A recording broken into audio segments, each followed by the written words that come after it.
नमस्कार मित्रांनो, आपण दर महिन्याच्या तिसऱ्या शनिवारी न चुकता आठवणीने इथे भेटतो, गप्पा मारतो, एखाद्या विषयावर आपण मान्यवरांचे विचार ऐकतो आणि आपल्यासाठी हा खूप आनंदाचा दिवस असतो आणि आपण याची ओढीने वाट बघत असतो की तिसरा शनिवार कधी येतोय. आज आपला हा आनंद वर्धिष्णू झालेला आहे.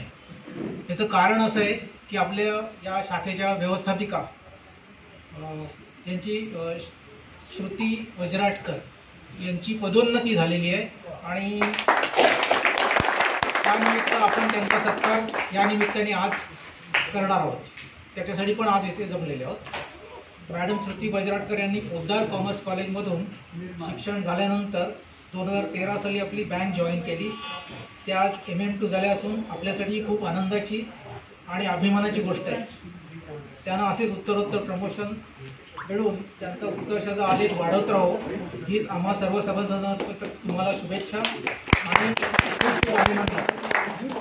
आम्ही दर महिन्याच्या तिसऱ्या शनिवारी मॅडम इथे जमून तुम्हाला खूप त्रास देतो, पण तो त्रास तुम्ही आपले काका काकी किंवा आजी आजोबा आता काही आम्ही त्याच स्टेजला आहोत आपल्याला देत आहोत असे समजून तुम्ही त्याच्याकडे दुर्लक्ष करता. ही आमच्या दृष्टीने खूप चांगली गोष्ट आहे. त्यामुळे तुमचा पेशन्स वाढतो आणि तो तुम्हाला बँकेतील पुढील जबाबदाऱ्या सांभाळण्यासाठी त्याचा खूप उपयोग होतो. आता आम्ही आजी आजोबा काका काही झालोच आहोत, तर या अधिकारात तुम्हाला पुढील सुखकारी वैयक्तिक आणि बँकेतील वाटचालीसाठी उदंड आशीर्वाद देतो. माझं छोटंसं मनोगत ऐकल्याबद्दल धन्यवाद.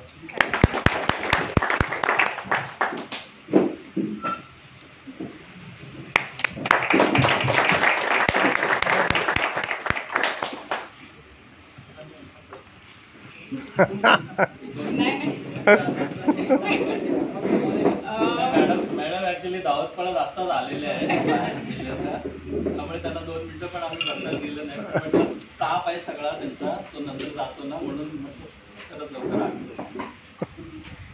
मी फक्त धन्यवाद म्हणेन माझा सत्कार करण्यासाठी आणि नक्कीच तुम्ही लोक काही मला हेल्प करत असतात बऱ्याचदा, काय माझे जे इकडे प्रॉब्लेम्स असतात तिकडे.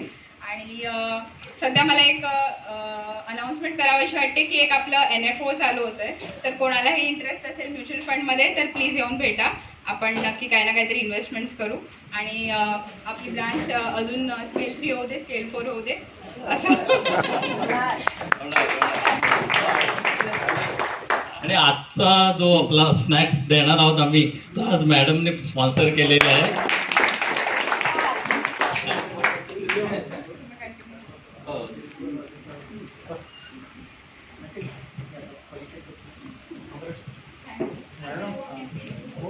हॅलो, नमस्कार मंडळी.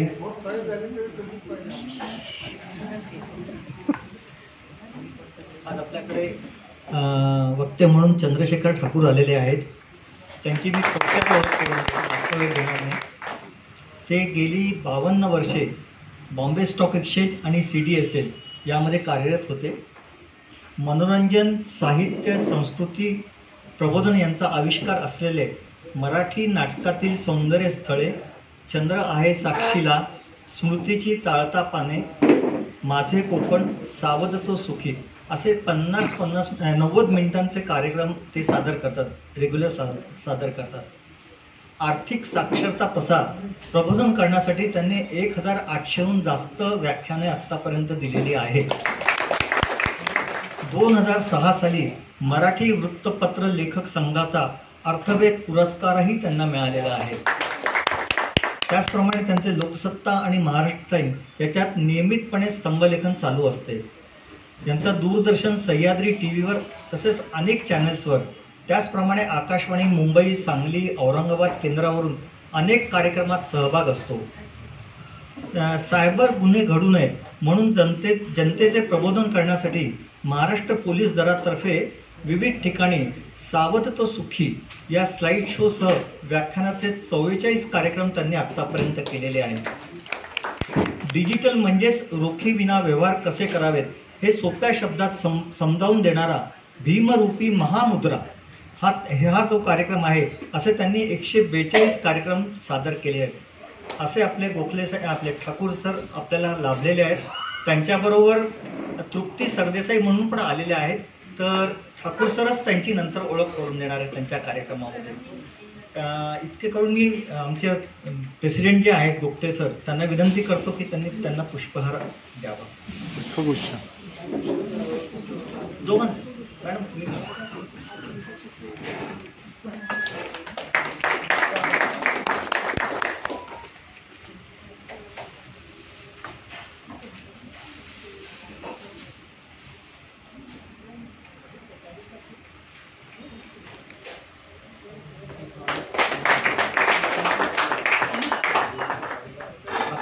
ठाकूर सर आणि मॅडम दोघांनाही विनंती करतो की त्यांनी कार्यक्रमाची सुरुवात करावी.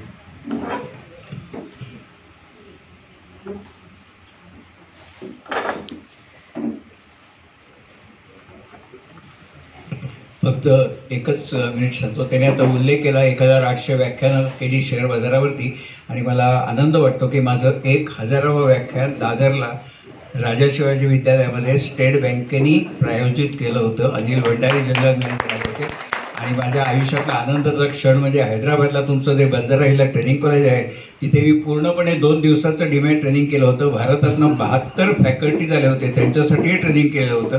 त्यावेळी तो बहुमान होता की ट्रेनर फॉर द ट्रेनर म्हणून. आणि त्यानंतर स्टेट बँकेने जी घोडदौड सुरू केली डिमॅट अकाउंट ओपन करण्यामध्ये ती CDSLची नंबर 1 DP झाली स्टेट बँक ऑफ इंडिया. धन्यवाद.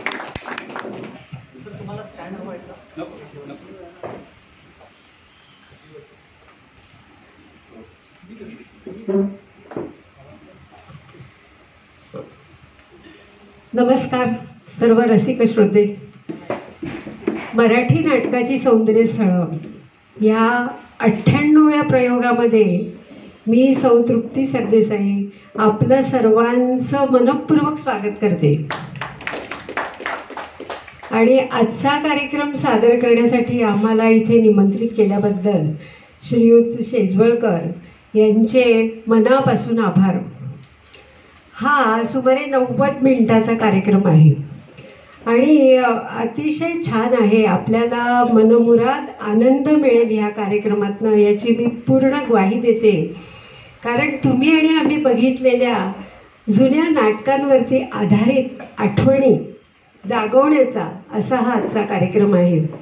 हा कार्यक्रम पाहताना म्हणजे दुपारची वेळ आहे, आता दुपार थोडीशी संपले, पण कोणालाही कंटाळा येणार नाही, झोप येणार नाही, पेंगही येणार नाही याची मी अगदी पूर्ण ग्वाही देते.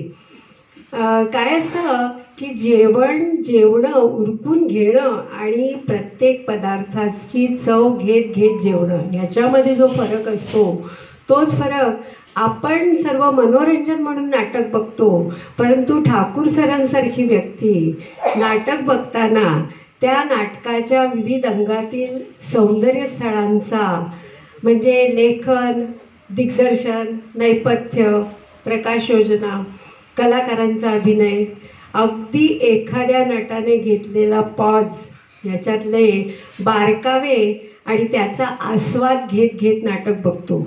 आता त्याचा प्रत्यय आपल्याला या कार्यक्रमातून नक्की येईलच, पण हे तात्विक असं विवेचन नाहीये. तर सगळं कसं छान खुसखुशीत शैलीमध्ये आणखी आपल्याला सर्वांना आवडेल अशी मला पूर्ण खात्री आहे. तर मी आता कार्यक्रमाला सुरुवात करते. ठाकूर सर, आपण जुनी नाटकं बरेच वेळेला पाहिलेली आहेत. अगदी प्रत्येक नाटक आपण 7 वेळा 8 वेळा असंही पाहिलेलं आहे आणि संवादासकट आपल्याला ती सगळी पाठही आहेत. तर या पाठांतराची एखादी झलक आपल्या सर्व श्रोत्यांना आपण दाखवावी अशी मी आपल्याला विनंती करते आणि मीही त्याचा परत आस्वाद घेईन. ताईच्या प्रश्नाला उत्तर द्यायच्या आधी मला खरंच असं अनेक चेहरे असे आहेत की इथे पुन्हा पुन्हा भेटलेत म्हणून, आणि त्यामध्ये मी खास उल्लेख करेन रामदास कामत साहेब. त्यांची माझी ओळख झाली औरंगाबादला मी डिमॅट ट्रेनिंग द्यायला गेलो त्यावेळी ते कामत साहेब तिथे होते. त्याच्या आधी भेट झाली होती 40 गावला ते मॅनेजर होते, त्यावेळी कार्यक्रम केला होता आणि मला अजून आठवतं मी गेलो रात्री 9 वाजता लॉजवर चेक इन केलं आणि त्याने मी सांगितलं होतं माझं मी चेक इन करीन, पण 9:45 वाजता एक ग्रस्त भेटायला आले. म्हटलं आत्ता एवढ्या म्हणाले आता ब्रँच बंद करून आलो, म्हणजे 9:45 वाजता रात्री ब्रँच बंद करून आलोय. आणि त्यानंतर तो कार्यक्रम एवढा छान झाला होता चाळीसगावला. 8 पेपरमध्ये त्यांनी सगळं छापून आणलं होतं आणि त्याबद्दल त्यांनी जे एक ॲप्रिशिएशन पत्र लिहिलं होतं ते अजून माझ्या संग्रहामध्ये आहे. आता आपण कागदावरती असं लिहितो, शंकरपाळ्यासारखा कागद केला की कसं होईल तसं त्यांनी लिहिलं होतं आणि अक्षर मोत्यासारखं अजून मी ते ठेवलंय की इतकं मोत्यासारखं अक्षर म्हणजे काय ते त्यांच्या पत्रामध्ये होतं. म्हणजे असं मी म्हटलं असं काय वाचायचं, असं धरून वाचण्यासारखं त्यांनी शंकरपाळा करून लिहिलं होतं. ते एक वैशिष्ट्य होतं. असं नाटकाबद्दल ताई म्हणाल्या सगळी नाटकं पाठ आहेत असं नाही, बरीचशी नाटकं पाठ आहेत जी आपल्या सगळ्यांना आवडती होती. अश्रूंची झाली फुले, रायगडला जेव्हा जागे तो मी नव्हेच वगैरे. अर्थात त्याच्यामध्ये माझं काही कौशल्य मोठं नाही, कारण काय आहे नाटकाचं पुस्तक जर दिलं ना तर ते पाठ होईलच असं नाही, पण नाटक रंगमंचावर बघत असताना ते ऑडिओ व्हिज्युअल माध्यम असतं त्यामुळे काही फार त्रास पडत नाही. तर त्या म्हणाला एक झलक दाखवा म्हणून. रायगडला जेव्हा जाग येते नाटक आपण सगळ्यांनी बघितलंय, त्याच्यामधला एक प्रसंग सांगतो, म्हणजे झलक म्हणून त्या म्हणतात. प्रसंग असा आहे, वसंत कानेटकरांचं नाटक आहे ते. आग्र्याला गेल्यावरती शिवाजी महाराजांना औरंगजेब कप्ताने अडकवून ठेवतो आणि मग मिठाईच्या पेटाऱ्यातून ते सुटका करून घेतात, ते सगळ्यांना माहिती आहे. पण आग्र्याहून महाराष्ट्रात येणं एवढं सोपं नव्हतं, कारण शिवाजी महाराजांच्या बरोबर 8 वर्षाचे संभाजी राजे होते, काही सरदार होते. तर ही मंडळी मिठाईच्या पेटाऱ्यातनं सुटका करून घेतली त्या राजमहालातनं, पण पुढे यायचं काय, म्हणजे दिवसा ही मंडळी लपून बसत कुठेतरी आणि रात्रीचा प्रवास पायी पायी सुरू करत. तर एकदा असं डिस्कशन चाललं होतं सरदार आणि शिवाजी महाराज यांच्यामध्ये की आपण सगळे जर असे जातो आहोत तर औरंगजेब काय स्वच्छ बसलेला नव्हता, त्यांनी हेर सोडलेले होते यांना पकडायसाठी. तर असा कल्पना चालली होती की जर आपण पकडले जाऊ नये त्यासाठी असं करूया की शिवाजी महाराज आणि काही निवडक सरदार आधी महाराष्ट्राच्या दिशेने जातील आणि संभाजीराजे वयवर्ष 8 होतं त्यावेळी आणि काही सरदार नंतर येतील. हे सगळं चालू असताना संभाजीराजे ऐकत होते की आपले वडील आपल्याला मागे टाकून जाणार म्हणून. तर 8 वर्ष वय त्यावेळी काही समज नव्हती, पण त्यांच्या मनात ते शल्य राहतं संभाजी महाराजांच्या मनात की आपले वडील आपल्याला एकट्याला मागे टाकून गेले. आणि विवाहानंतर संभाजीराजे ही गोष्ट आपली पत्नी येसूबाई हिला बोलून दाखवतात की आबासाहेबांचं आमच्यावर प्रेम नाही, नाहीतर ते आम्हाला एकट्याला सोडून गेले नसते. आता ते का गेले ते राजनैतिक इलाज नव्हता का, पण ते समजण्यासारखं वय नव्हतं. त्यांना एवढं लक्षात आलं की आपल्या वडील आपल्याला एकट्याला टाकून गेले. आणि येसूबाईंना ही गोष्ट सांगितली होती. येसूबाई एक दिवशी शिवाजी महाराजांना आपल्या सासऱ्यांना ही गोष्ट सांगतात की स्वारी आपल्यावर नाराज आहे, आपण त्यांना एकट्याला मागे टाकून आलं. त्यावेळी शिवाजी महाराजांचा तो संवाद आहे, ते सांगतात सूनबाईला की का राजांना मागे टाकून आलो. भूमिका केली मास्टर दत्ताराम यांनी. शिवाजी महाराज सांगतात सूनबाईला, सूनबाई राजांना एकटं मागे टाकून जायला आम्ही त्यांचे दुश्मन का होतो? जीवाच्या भयानं पाठीला पाय लावून पळणारे नादान भेड का होतो? विचार करा, मोगल आमच्या पाठीवर, सभोवार हेरांचा सुळसुळाट, जरा गपलत होती तर सारेच गनिवाच्या तावडीत सापडलो असतो.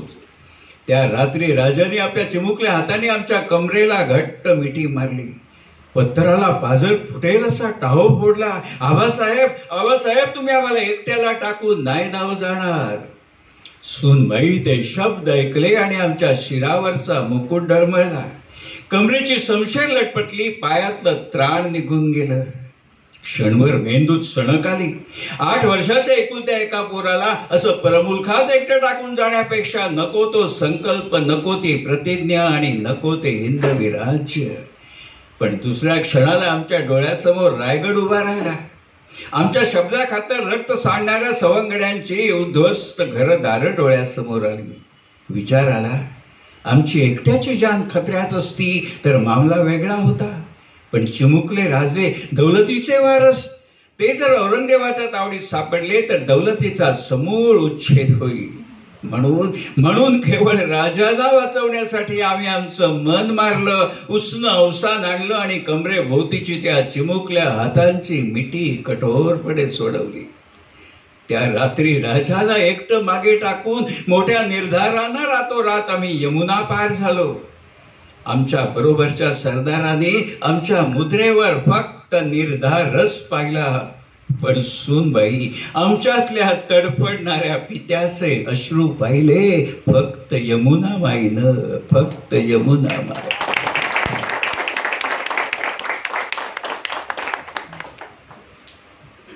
बघितलं ना हे,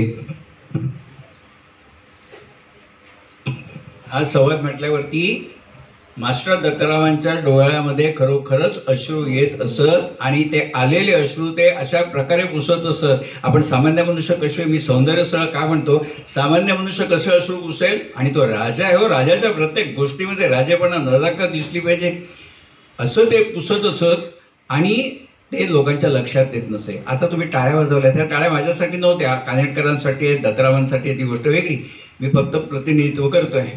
पण त्यावेळी अशाच टाळ्या रंगमंचावरती वाजत असत आणि नंतर काय व्हायचं, प्रेक्षक सुबुद्ध असतात, त्यांना माहिती एवढा मोठा संवाद झाला, पुढे 3-4 सेकंद संवाद असणार नाही, त्यामुळे ते असे डोळे पुसत असताना नेमकं काय होतं, बाजूला बायको बसलेली असते, तिच्या हातात वेफरची पुडी असते, आता हल्ली थिएटरमध्ये न्यायला देत नाही, ती चुरचूर आवाज उसून मी नेमकं इकडे बघतो, मग ती हळूच पुडी वर करते, मी 2 वेफर काढतो, तेवढ्यात त्यांनी डोळे पुसून घेतलेले असतात जे आपल्या लक्षात येत नाहीत. आणि तुम्हाला सांगतो, एकदा वासू भट्टाचार्य मराठी नाटकाला आले होते, ते म्हणाले की रंगभूमीवरती अभिनय करताना जिथे गरज असेल तिथे हमखास डोळ्यातनं अश्रू येणं ही कला फक्त आणि फक्त मराठी रंगभूमीच्या कलावंतांना येते, बाकी कुठेही नाही. तर वासू भट्टाचार्य म्हणाले, मी नाही म्हटलं. आणि ते अश्रू जे पुसायचे आणि पुन्हा स्विच ऑन स्विच ऑफ म्हणतात, अश्रू पुसल्यावरती लगेचच पुढचा संवाद, वेळापोर मनात ठेवून वागतो, कधी खुल्यात येला ना आमच्यापाशी बोलला का नाही. तर ही जी सौंदर्य स्थळ आहेत ना, अशी एक अनेक वेळा आपल्या सुटतात नजरेतनं, माझ्यासारखा जरा नको तरी भोजकपणा करणारा मनुष्य, त्यामुळे ते लक्षात राहतं एवढं. पण लोकांना आवडतं, हा कार्यक्रमाचं स्वरूप वेगळं आहे, केवळ संवाद नाही, आपण पुढे पुढे जाऊ तसं होईल. आता आपण इतके छान संवाद म्हणून दाखवलात. ह्या सगळ्या नाट्य प्रवासामध्ये आपला आवडता अभिनेता कोण? मी कशाला सगळ्यांना आता सार्वमत घेतं, एक मताने लोक सांगतील आवडता अभिनेता सगळ्यांचा डॉक्टर काशीनाथ घाणेकर. कसं आहे, त्यावेळी देवानंद हा चॉकलेट हिरो होता ना, तसा आमचा मराठी रंगभूमीचा doctor Kashinath Ghanekar chocolate hero होता. आपण प्रचंड प्रेम केलं डॉक्टरांच्यावरती, डॉक्टरांनी देखील तेवढंच प्रेम केलं. उदाहरण सांगतो तुम्हाला, मी गिरगावात पूर्वी राहत होतो, साहित्य संघ मंदिरकडे येणारा रस्ता अतिशय चिंचोळ आहे, फक्त कार येते, सामानाचा ट्रक रस्त्यावर उभा राहायचा आणि डोक्यावरून हवाल लोक ते सामान विचार घेऊन यायचे. आता परिस्थिती बदलली, रुंद केला. तर नेहमी नाटकाचा प्रयोग संपला ना की डॉक्टर काशीनाथ घाणेकर 5 मिनिटं उशिरा निघत असत. म्हणजे नाटक सुटलं, प्रेक्षक निघाले की 5 मिनिटांनी गाडीत बसून निघत असत. हेतू हा की ती चिंचोळी गल्ली पूर्ण भरलेले असे प्रेक्षक निघतायत आणि मागून यांची गाडी आली ना की लोक प्रेमाने गाडीला जागा करून देत असत. एकाच्याही चेहऱ्यावर असा भाव नसे, 15 मिनिटं निघालं असतं तर काय झालं असतं, एवढी गर्दी आहे नाही हो, लोक प्रेमाने जागा करून देत गाडीला. डॉक्टर गाडीतनं हात बाहेर काढून खिडकीतनं अभिवादन करत असत, लोकही अभिवादन करत असत. हे जे प्रेम होतं ना ते खरंच बघण्यासारखं होतं. आणि डॉक्टरांनी सांगितलं तुम्ही मुद्दाम असं निघतो, मला आवडतं लोकांचं प्रेम बघायला, कुणाला आवडणार नाही कलाकाराला. तर डॉक्टर घाणेकरांचं वैशिष्ट्य म्हणजे एकमेव असा कलाकार रंगभूमीवरचा जो स्वतःच्या 4 चाकी वाहनात बसून नाटकाचा प्रयोग करायला येत असे. त्यावेळी निर्वाद यांच्याकडे पण गाड्या नव्हत्या, कारण नाटकाला एवढे चांगले दिवस नव्हते. आता 500 रुपये वगैरे तिकीटं असतात, त्यावेळी किती 7 रुपये 5 रुपयाची तिकीटं. तर डॉक्टर हा एकमेव कलाकार होता. आता कोणी म्हणेल की रंगभूमीला चांगले दिवस नव्हते, मग त्यांना गाडी कशी परवडायची. सरळ आहे, गरमीचा बापू रायगडला जेव्हा जाग येते, ही नाटकं सुरू असताना डॉक्टर घाणेकरांचं वरळीला डेंटल क्लिनिक होतं, दाताचा दवाखाना होता. म्हणजे तिकडे प्रॅक्टिस चालू असे आणि रात्री प्रयोग, त्यामुळे डॉक्टर म्हणून ती गाडी घेतलेली होती, कलाकार म्हणून घेतलेली नव्हती. आणि दुसरं त्याचं वैशिष्ट्य आपल्याला माहिती आहे की वर्तमानपत्रात जाहिरात आली नाटकाची की काही तासामध्ये ऍडव्हान्स बुकिंगला क्यू लावून नाटक हाऊसफुल होत असे. ही किमया आणि ताकद दुसऱ्या कुठच्याही नटाची नव्हती, हा करिश्मा डॉक्टरांचा होता. आणि त्यांनी स्वतःची एक शैली डेव्हलप केली होती, लाऊड शैली. शैली 2 प्रकारच्या असतात, एक लाऊड आणि दुसरी अंडरप्ले. फार बोलून नाही कारण आमदार कामोत्सवाचे कार्यक्रम करतात, फक्त ते थोडंसं उद्धट ते म्हणून सांगतो. लाऊड आणि अंडरप्ले 2. लाऊडचं उदाहरण उत्तम म्हणजे शत्रुघ्न सिन्हा, जो वडिलांशी बोलतानाच होता पिताजी वगैरे, त्याची शैली आहे, ती लोकांना आवडते. आणि अंडरप्ले म्हणजे आमचे अमोल पालेकर, नसीरुद्दीन शाह, कधी बोंब बसत नाही. तर घाणेकरांची लाऊड शैली होती ती त्यांची त्यांना शोभून दिसत असे. आणि आपण एवढं त्यांच्यावर प्रेम केलं होतं ना, अजून तुम्हाला आठवत असेल की नाटकाची ज्यावेळी अनाउन्समेंट करतात लेखक कोण, दिग्दर्शक कोण, त्यावेळी सगळ्यात शेवटी डॉक्टरांनी सांगितलं होतं अनाउन्समेंट अशी करायची आणि लाल्याच्या भूमिकेत डॉक्टर काशीनाथ घाणेकर म्हटल्यावरती लोक आपसूक टाळ्यांचा कडकडाट करत असत. डॉक्टर त्यावेळी रंग आतमध्ये ग्रीन रूम मध्ये असतील, समोरसुद्धा नाही, पण लोक न सांगता टाळ्यांचा कडकडाट करत असत ना. एवढं स्थान जे त्यांनी मिळवलं ना, ते घाणेकरांचं वैशिष्ट्य आहे त्याच्यामध्ये. आणि त्यांचं प्रत्येक प्रयोगामध्ये त्यांनी काळजी घेतलेली होती की पहिली जी एंट्री असेल ना ती दमदार व्हायला पाहिजे, तरच पुढे नाटक घातं. आणि म्हणून बघा, अश्विन रायगडाला मध्ये त्यांचा प्रवेश ज्यावेळी होतो ना सुरुवातीला, प्रसंग असा आहे की रात्री गडाबाहेर गेलेले असतात संभाजी महाराज आणि राजारामराजे, आणि ते रात्रभर येत नाही. सकाळी सगळे चिंतित असतात की संभाजीराजे गेले कुठे. सकाळी ते येतात, तर दरबार भरलेला असतो आणि शिवाजी महाराज आणि सरदार सगळे चर्चा करत असतात की संभाजीराजे गेले कुठे. मग एक सरदार म्हणतो, संभाजीराजे युवराज आहेत, मनासारखं वागायला. संभाजीराजे आता स्वतंत्र नाही. हे वाक्य म्हणता क्षणीच त्यांची प्रवेश होतो घाणेकर. डॉक्टर घाणेकरांनी काम केलं होतं संभाजीचं. तो सरदार म्हणतो, मनाला येईल त्याप्रमाणे वागायला शंभूराजे आता स्वतंत्र नाही. त्याच वेळी त्यांचा प्रवेश होतो. जे गरजत येतात ना, कोण म्हणतो शंभूराजे स्वतंत्र नाहीत म्हणून? अण्णाजी तुम्ही, हंबीराव तुम्ही, पंत तुम्ही. प्रत्येक नाटकामध्ये त्यांची एंट्री, गरमटीचा बापू मध्ये सुद्धा बघा कोण व्हाव्या म्हणतो, प्रत्येक वेळी तशी लाऊड एंट्री त्यांची असायची आणि त्यांचं त्यांना ते शोभून दिसत असे.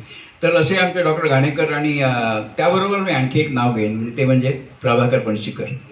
कारण नाट्य संपदाच्या माध्यमात मी चांगल्या अर्थाने म्हणतो, अक्षरशः मंडळींनी धुमाकूळ घातला होता रंगभूमीवरती. उत्तम नाटकं सगळी त्यांनी सादर केली. तर प्रभाकर पणशीकरांचं वैशिष्ट्य म्हणजे जातीवाद वगैरे म्हणून सांगत नाही, दशगंती ब्राह्मणाची ती 2 मुलं होती. एक प्रभाकर पणशीकर आणि त्यांचे बंधू दाजी शास्त्री पणशीकर, वय वर्ष 90च्या आसपास, सध्या ठाण्यात राहतात. ज्ञानेश्वरीवरती एवढा त्यांचा हातखंड आहे, प्रवचन आता करत नाही. त्यांचं वैशिष्ट्य पणशीकरांचं की स्पष्ट शब्दोच्चार, आवाजामध्ये चढ उतार आणि योग्य ठिकाणी पॉज, विराम, ताई म्हणाला तसं, हे त्यांचं वैशिष्ट्य होतं. स्पष्ट शब्दोच्चार, आवाजात चढ उतार आणि योग्य ठिकाणी पॉज. मला खूप उपयोग झाला त्यांच्या नाटकांचा. कारण मी शेअर बाजारचे कार्यक्रम करत असे, 2-2 तास चालायचे ते, तर 2 तास लोक बसायचे. विशेष शेअर बाजार, त्यामुळे थोडी नौटंकी करायला लागते, ती मी त्यांच्याकडनं शिकलो. तर ती प्रामाणिकपणे सांगतो. त्यामुळे अनेक लोक म्हणत शेअर बाजारचा कार्यक्रम छान असतो. नाही, आमचे केशव पाटील वगैरे मंडळी आहेत, ते म्हणतात आम्ही ऐकले तुमचे कार्यक्रम. ते मी त्यांना गुरुस्थानी म्हणतो पणशीकरांना. आणि ते पॉज आणि त्यांचं खूप वैशिष्ट्य. आणि म्हणून तुम्ही नव्हेच, लखोबा लोखंडे, अश्रूंची फुले, विद्यानंद, ह्या भूमिकांना हात लावायचं धाडस कुणीही केलं नाही. एवढा त्यांनी स्टॅम्प, आपला ठसा उमटवला होता की लखोबा लोखंडे म्हणजे पणशीकर, विद्यानंद म्हणजे पणशीकर. खरं आहे, आपण म्हणालात ते आपल्या पिढीतील सर्वांचीच ती दैवत होती. आता ठाकूर सर, अश्रूंची झाली फुले मधला एखादा संवाद ऐकायला आम्हाला सर्वांनाच खूप आवडेल. कारण प्रिन्सिपल विद्यानंद आणि स्मगलर विद्यानंद ही 2 रूपं प्रभाकर पणशीकर यांनी अगदी ताकदीने उभी केलेली होती. अजूनही लोकांच्या लक्षामध्ये त्या भूमिका आहेत. तर त्याच्यामधला एखादा संवाद आपण संवाद म्हणून दाखवतो. त्याआधी सांगतो, तुम्हाला वाटत आहे काय फिरवतोय म्हणून. ह्या कार्यक्रमाचं फेसबुक लाईव्ह रेकॉर्डिंग होतं आहे. आता हे फेसबुकवर दिसतं आहे, म्हणून अधनमधनं कॅमेरा तुमच्यावरती असेल, अधनमधनं माझ्यावरती असेल. आणि उद्या हाच कार्यक्रम युट्यूबवर देखील होईल. आता फेसबुकवर आहे, कायम फेसबुकवर राहील. शिवाय उद्या 11 वाजता युट्यूबवर देखील येईल. फेसबुकचं चॅनल आहे चंद्रशेखर ठाकूर, युट्यूबचं चॅनल आहे चंद्रशेखर ठाकूर, कधी बघू शकता. शिवाय मी लिंक पाठवीन शेजवलकर साहेबांना.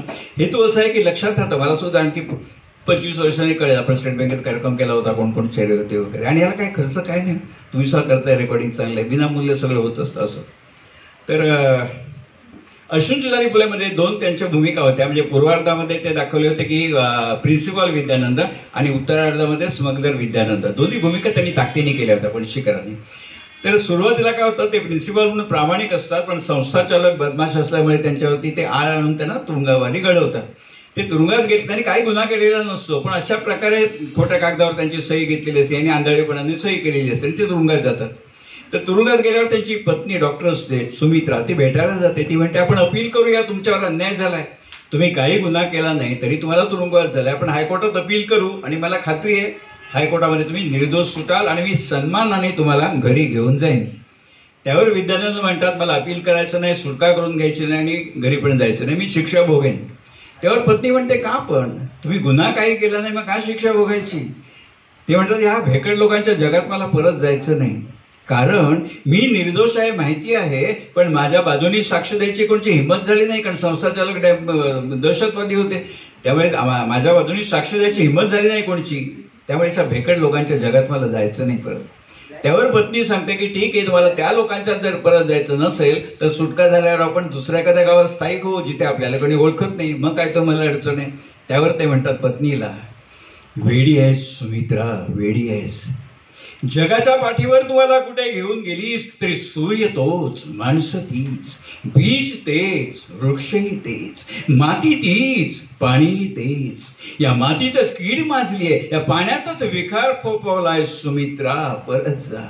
मूठभर माती भाजून धरतीची कीड मरत नाही आणि ओंजळभर पाणी उकळून महासागर शुद्ध होत नाही.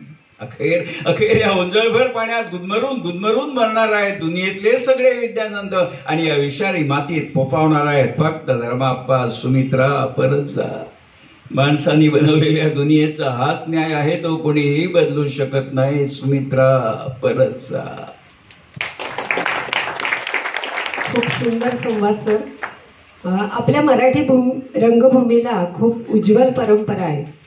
पूर्वी बघा, आठवत असेल कोणाला की रात्री संगीत नाटक सुरू व्हायचं आणि ते पहाटेपर्यंत चालायचं. म्हणजे पूर्ण रात्रभर लोक त्या नाटकाचा आस्वाद घेत असत. आणि आता याच्यामध्ये प्रशांत दामले हे एका दिवसामध्ये एकाच नाटकाचे 5 प्रयोग करतात. म्हणजे हाही एक विक्रम झाला आणि संपूर्ण रात्रभर चालणारं एक नाटक. तर इतका आपल्या मराठी रंगभूमीचा एवढा प्रवास आहे. तर 12,500 प्रयोग असे प्रशांत दामले यांनी केलेले आहेत नाटकाचे. तर म्हणूनच याची टॅगलाईन अशी ठेवली की मराठी नाटकाच्या सुवर्ण काळाची धावती सफर. आता छोटा गडकरी असा कौतुकाने उल्लेख केला जातो त्या नाटककार बाळ कोल्हटकर यांची आणि आपली कधी भेट झाली होती का? मी स्वतः भाग्यवान समजतो. ह्या मोठ्या मंडळीची कधी ना कधी 5-10 मिनिटं माझी भेट झाली होती. कारण शिवाजी मंदिरमध्ये मी काही कामानिमित्त जात असे. नाटकाच्या वेळी 5-10 मिनिटं तरी सगळ्यांची बोलायची संधी मिळाली. बाळ कोल्हटकर तुम्ही म्हणाला छोटा गडकरी म्हणतात, अतिशय योग्य त्यांना नामाविधान दिलंय. कारण राम गणेश गडकरींच्या जवळपास पोहोचणारी त्यांची प्रतिभा होती. म्हणून वाहतोय दुर्वांची दुरी, देव दिनाकरी धावला, लहानपण देगा देवा ही नाटकं बघितली की आपल्याला कळतं. लहानपण देगा देवामध्ये त्यांनी एक संवाद लिहिला आहे. आता त्यांची संवाद ते असत, भूमिका त्यांची असे. पैसा या विषयावरती तो संवाद आहे आणि तो संवाद बाळ कोल्हटकर एका दमात म्हणत असत. मला एका दमात म्हणता येणार नाही, पण तो संवाद म्हणून दाखवतो. विषय काय? पैसा या विषयावरती तो संवाद आहे. नाटक लहानपण देगा देवा. संसाराचं आणि बाळ कोल्हटकरांचं वैशिष्ट्य म्हणजे पणशीकरांच्या एकदम विरुद्ध, आवाजात चढउतार नाही, सलग एका लईमध्ये म्हणत, पण ते छान वाटायचं. त्यांची ती शैली होती. संसाराचं नाटक म्हणजे बुद्धिबळाचा डाव, पटावरच्या सोंगट्या, पैसा त्याचं नाव.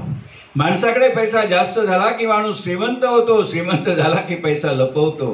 माणसाकडे पैसा कमी झाला की माणूस गरीब होतो, गरीब झाला की दारिद्र्य लपवतो. पूर्वी उघडं पडायला पितळ होतं, आता सगळा स्टेनलेस स्टीलचा जमाना. अंग पोलादी, रंग चांदीचा, आतून बाहेरून पांढरा. बाजारात गेलं तर मोडीच्या भावात देखील कोणी विचारत नाही. तोच भाव प्रतिष्ठेचा बाजारात. उगाच कशाला डौल हवा दुसऱ्याच्या काळक्यावर छत्री धरायचा. प्रत्येक जण एकाच परिस्थितीच्या पावसात भिजतो आहे. बाळ कोल्हटकरांसाठी तुम्ही परवा आताच मी गेलाच 11 तारखेला पुण्यात कार्यक्रम केला हाच. तर कार्यक्रम झाला, जेवण वगैरे होतं.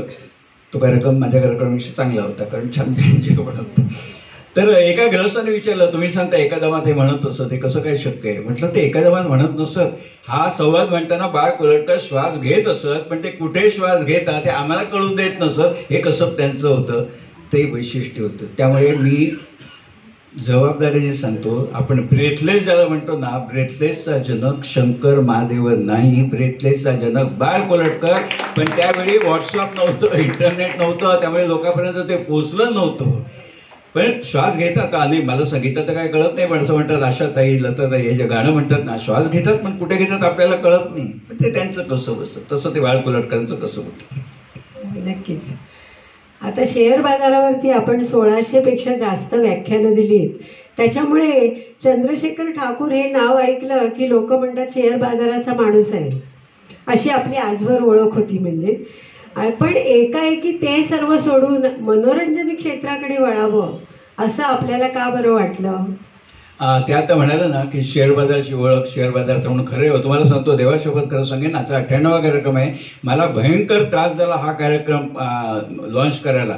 कारण लोकांची जी इमेज होते, हा शेअर बाजाराचा माणूस, हा काय करमणुकीवर बोलणार, हा काय नाटकावर बोलणार. त्यामुळे कुठे ज्येष्ठ नाट्य संघाने विचारलं ना की माझा असा कार्यक्रम आहे, तर ते सांगत आमचा वर्धापन दिन असतो त्यावेळी तुम्हाला बोलू, किंवा आमची पुढच्या वर्षी वसंत व्याख्यानमाला असेल त्यावेळी तुम्हाला बोलू. तेव्हा मला लक्षात यायचं की बघा मुंबईची BST, पुण्याचे PMT, महाराष्ट्रातली ST, उद्या आपण स्टॉपवर उभा असतो ना की ST भरून आलेली असते, लोक उभे असतात, कंडक्टर सांगतो कशाला उभ्याने येत आहे, मागून 2 मिनिटात रिकामी बस येते. कधीही रिकामी बस येत नसते, पण तो का सांगतो की त्याला त्रास नको असतो उभे.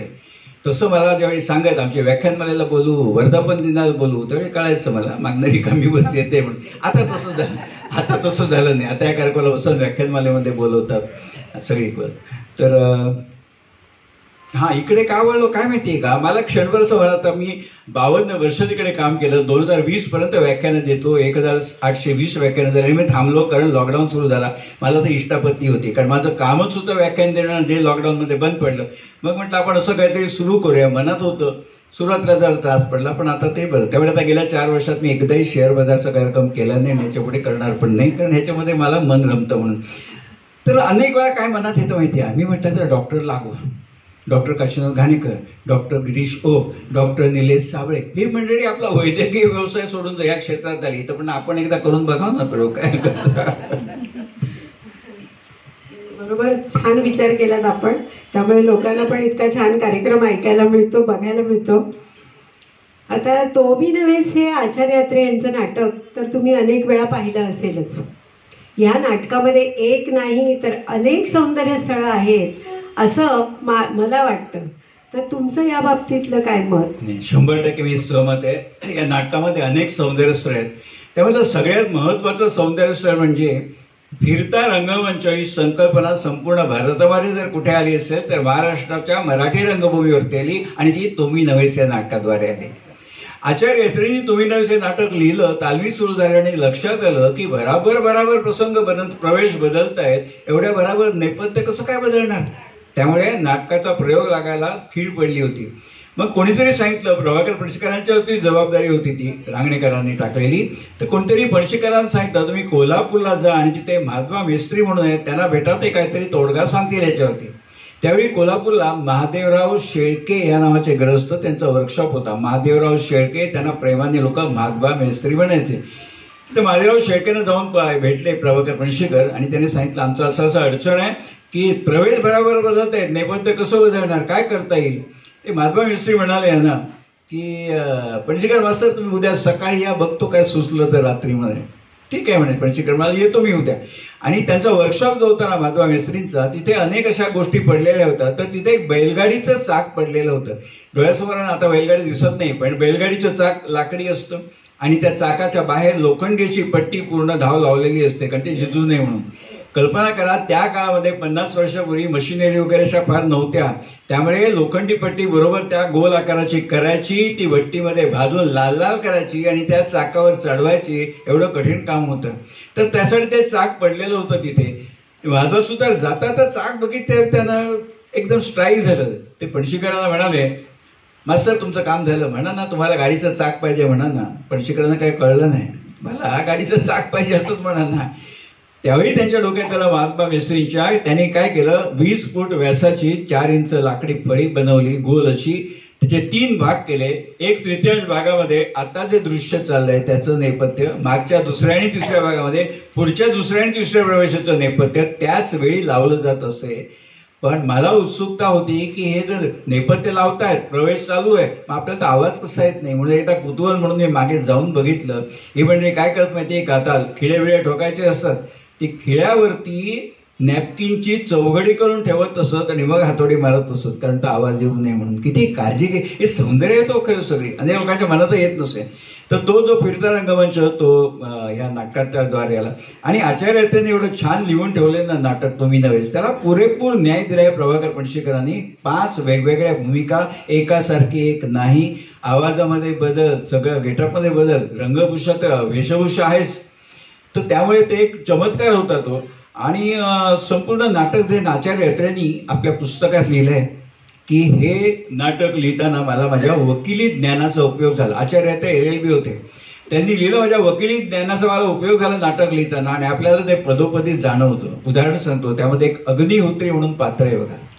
अग्निहोत्री हा मनुष्य या लखोबाला ट्रेनमध्ये भेटतो, सोलापूर मुंबई ट्रेनमध्ये, आणि सांगतो माझी दिल्लीमध्ये मोठी ओळख आहे, इथे एक चांगल्या पगाराची नोकरी आहे, पण 15,000 रुपये लाच द्यायला लागेल, तुझी तयारी आहे का तर सांग, मी तुझी भेट घडवून देतो. आणि त्यावर विश्वास ठेवून हा अग्निहोत्री ह्या लोकोबाला 15,000 रुपये देतो. अर्थात लोकोबा फ्रॉडच असतो, त्यामुळे नोकरी मिळत नाही, 15,000 गेले.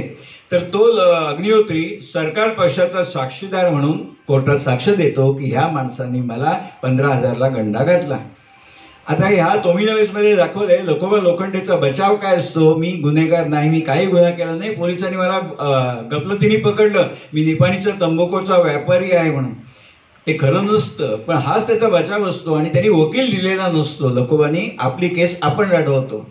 त्यामुळे अग्निहोत्री सरकारी पक्षाचा साक्षीदार, तो सांगतोय आणि मला 15,000 रुपयाला गंडा घातला म्हणून. त्याची उलट तपासणी अर्थात लोकोबा घेणार, कारण वकील नाही दिलेला. त्याची उलट तपासणी घेताना लोकोबा विचारतो त्या अग्निहोत्रीला, अग्निहोत्री तुम्ही मला 15,000 रुपये लाच दिली म्हणता. अग्निहोत्री म्हणतो, हो मी तुलाच 15,000 रुपये दिले. अग्निहोत्री तुम्हाला माहितीये का, लाच घेणं हा जसा गुन्हा आहे तसा लाच देणं हा दुसरा गुन्हा आहे, तसा लाच देणं हा देखील गुन्हा आहे जो तुम्ही केलात. उद्या लाच दिल्याबद्दल सरकारने तुमच्यावरती जर खटला भरला तर तुम्हाला 8 वर्षांची शिक्षा होऊ शकते. असा खटला सरकारने आपल्यावर भरू नये म्हणून पोलिसांच्या सांगण्यावरून तुम्ही माझ्या विरुद्ध खोटी साक्ष देतात.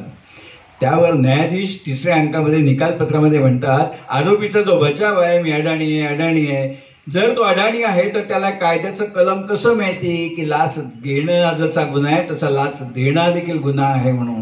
तसं अनेक ठिकाणी हे सौंदर्य आहेत ना. आणि त्यामध्ये पणशीकरांच्या वेळेला काय बोलावं, 5 भूमिका तुमच्या आठवत असेल. त्यामध्ये एक भूमिका त्यांची आहे दाजी शास्त्री दातार म्हणून, 70 वर्षाचा प्रवचनकार दाखवलाय. हा लोकोबा सांगतो की म्हणजे असं दाखवलं की हा त्याचा भाऊ असतो म्हणून, आणि या लोकोबांनी सगळ्यांना फसवलेलं असतं. तर ते दाजी शास्त्री दातार म्हणून ज्यावेळी प्रभाकर पणशीकरांचा प्रवेश होतो रंगमंचावरती, अजून आठवा युट्यूबवर पण आहे. अनेक लोकांचे साधारण 60-65 वय झालं की वयोमानानुसार पाय असे थोडेसे वाकडे होतात, मग चालायलाही त्रास होतोच.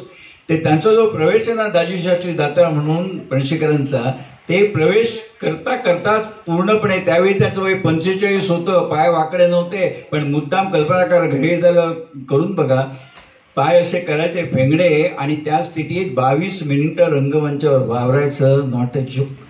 आणि ते करत असत आणि इतकी कन्व्हिन्सिंग एंट्री, हा प्रवेश करता करता हातामध्ये त्या पोत्या गोविंद गोविंद, म्हणजे बारकावे सुद्धा किती त्यांनी केले होते की कळता प्रवचनकार वगैरे आहे म्हणून. अशा अनेक गोष्टी त्याच्यामध्ये आहेत. आणि इतकं त्यांनी, आणि आचार्यत्यांबद्दल काय बोलावं, 60 वर्षापूर्वी त्यांनी व्हिज्युअलाइज केलं होतं ही बुवाबाजी कशी काय चालणार आहे महाराष्ट्रामध्ये आणि एकूण देशामध्ये, म्हणून त्यांनी त्याच्यामध्ये पात्र टाकले राधेश्याम महाराज म्हणून, जो बनावटच असतो. यांनीच ते काम केलंय पणशीकरांनी. तर राधेश्याम महाराज बनावटच असतो, देवळात जाऊन प्रवचन वगैरे करतो, अनेका ठिकाणी छान त्याने, म्हणजे किती बनावटगिरी इतके छोड्या वेळात दाखवली अत्रे साहेबांनी. तो प्रवचन करत असताना हा राधेश्याम महाराज आकाशाकडे बघून म्हणतो, केम छो बापूजी. बापूजी म्हटल्यावरती महात्मा गांधी सगळ्यांना माहिती. ते भक्त मंडळी विचारतात, कोण कोण, महात्मा गांधी तुम्हाला दिसतात? हो मला दिसतात, मी कृष्णाचा अवतार आहे. सगळे मंडळी मला दिसत असतात आणि लोक त्याच्यावरती विश्वास ठेवतात, जे आजही तेच होत असतं. पण हे 65 वर्षापूर्वी आचार्य त्याने व्हिज्युअलाइज केलं होतं, एवढी त्यांची दृष्टी होती. आणि इतकं त्या नाटकामध्ये तुम्हाला सांगतो सौंदर्य स्थळ आहेत म्हणून. आणि त्यामध्ये एक पात्र दाखवलंय सय्यद म्हणून, हा सरकारी पक्षाचा साक्षीदार असतो. तो साक्ष देताना सांगतो की हा लखोबा लोखंडे नाहीये, हा हैदर अली आहे, माझा सख्खा भाऊ. अनेक वर्षापूर्वी अनेकांना गंडा घालून पळून गेलाय तो, आज मी त्याला बघतोय. प्रेक्षक म्हणून आपल्याला वाटतं की पोलिसांनी खटला भरला हा लखोबा लोखंडे म्हणून, आणि हा म्हणतो हा हैदर अली आहे माझा सख्खा भाऊ. भाऊ भावाला ओळखणार सवरणार नाही. आपल्याला प्रश्न पडतो असं कसं, हा हिंदू आहे का मुसलमान आहे. तर तो जो सांगतो सय्यद असतो साक्षीदार सरकार पक्षाचा, तो सांगतो हैदर अली आहे माझा भाऊ आहे म्हणून. मग त्याची उलट तपासणी पुन्हा हा लखोबाच घेतो. तेव्हा तो सय्यदला विचारतो, सय्यद मिया मी तुमचा भाऊ आहे असं तुम्ही म्हणता? हो तू माझा सगळा भाईच आहेस. सय्यद मिया जर इकडे येता का? न्यायाधीशांच्या परवानगीने त्या सय्यदला लखोबा आपल्या पिंजऱ्याजवळ बोलवतो आणि सांगतो, सय्यद मिया जरा माझे कान बघा. सय्यद त्याचे कान बघतो लखोबाचे. काय फरक आहे तुमच्या आणि माझ्या कानामध्ये? तुझे कान टोचलेले आहेत, मुसलमानात कान टोचतात. हे कान टोचले, मुसलमान कान टोचतात का? नाही टोचत ना. मग मी कसा तुझा भाऊ हैदर अली असेल? मी हिंदू आहे. मग प्रेक्षक म्हणून आपल्यात प्रश्न पडतो की सख्खा भाऊ सख्या भावाला ओळखणार नाही, असं होणार नाही. पण याचे तर कान टोचलेले आहेत. हा हिंदू आहे, हा कसा म्हणतो माझा सख्खा भाऊ आहे हैदर अली म्हणून? ताबडतोब पुढच्या संवादात अत्रे साहेब त्याचं उत्तर देतात. आपण अस्वस्थ असतोय काय? पुढच्या सवालामध्ये हैदर सय्यद सांगतो याला, अरे इतकी बदमाशी केलीस तर कान सुद्धा टोचून घेतली असेल, तुझा काय भरोसा? म्हणतात. म्हणजे प्रश्न निर्माण करणं आणि लगेच उत्तर देणं. आणि ही नाटकं आम्ही हा कार्यक्रम फक्त ज्येष्ठ नारी संघ आणि महिला मंडळात करतो, कारण महिला मंडळात येणाऱ्या बायका नोकरी करणार असत नाही, कोणी रजा टाकून येणार नाही, सगळे 55-50 वर्ष असतात. त्या लोकांनी नाटकं बघितली आहेत ना, तेच ते एन्जॉय करू शकतात म्हणून मी बघतो. आणि त्याच्यावर अनेक गोष्टी आहेत ना, जसं एक वाक्य त्याच्यामध्ये आहे, निकालपत्रामध्ये न्यायाधीश म्हणतात, मला नवल वाटतं महाराष्ट्रातल्या बायकांचं एक पातळ खरेदी करायचं झालं तर या बायका 10 दुकानं पालती घालतात, पण ज्याच्याशी आपण लग्न करणार तो कोण आहे, त्याचे नातेवाईक कोण, त्याचा पगार किती, ह्याची चौकशी करायची देखील दखल घेत नाही. माझ्या नातीला एकदा मी विचारलं होतं, कार्यक्रमाला आली होती, तिला म्हटलं काय कसं वाटलं? म्हणजे आजोबा छान सांगता तुम्ही. म्हटलं ते म्हणाले काय म्हणाले, एक पातळ खरेदी करायचं झालं तर या बायका 10 दुकानं पालती घालतील. पातळ म्हणजे काय ग आजोबा? पातळ म्हणजे लिक्विड. आता तुम्हाला माहितीये 5 वारीला त्यावेळी पातळ म्हणत असत, तर साडी म्हणतात, 9 वारीला लुगडं म्हणतात. या मुलींना पुढच्या आता नातवंडांना लुगडा शब्द तरी माहिती आहे. त्यामुळे ना हे मी पण त्यातही होतं. पण पुण्याला गेलो, एक मुलगा, त्याचं वय वर्ष 14 होतं फक्त. तुम्हाला कार्यक्रम संपल्यावरती सांगायला, आजोबा मला खूप आवडलं. म्हटलं मला एक सुचिन्ह वाटलं की या 3ऱ्या पिढीचा मुलगा, त्याला सो याच्यामध्ये स्वारस्य वाटायला लागलं. पण तो अपवाद असतो म्हणून कार्यक्रम फक्त मी ज्येष्ठ नागरिक संघामध्ये करतो. आणि खरोखर तो सुवर्ण काळ होता. ताई म्हणाला तसं.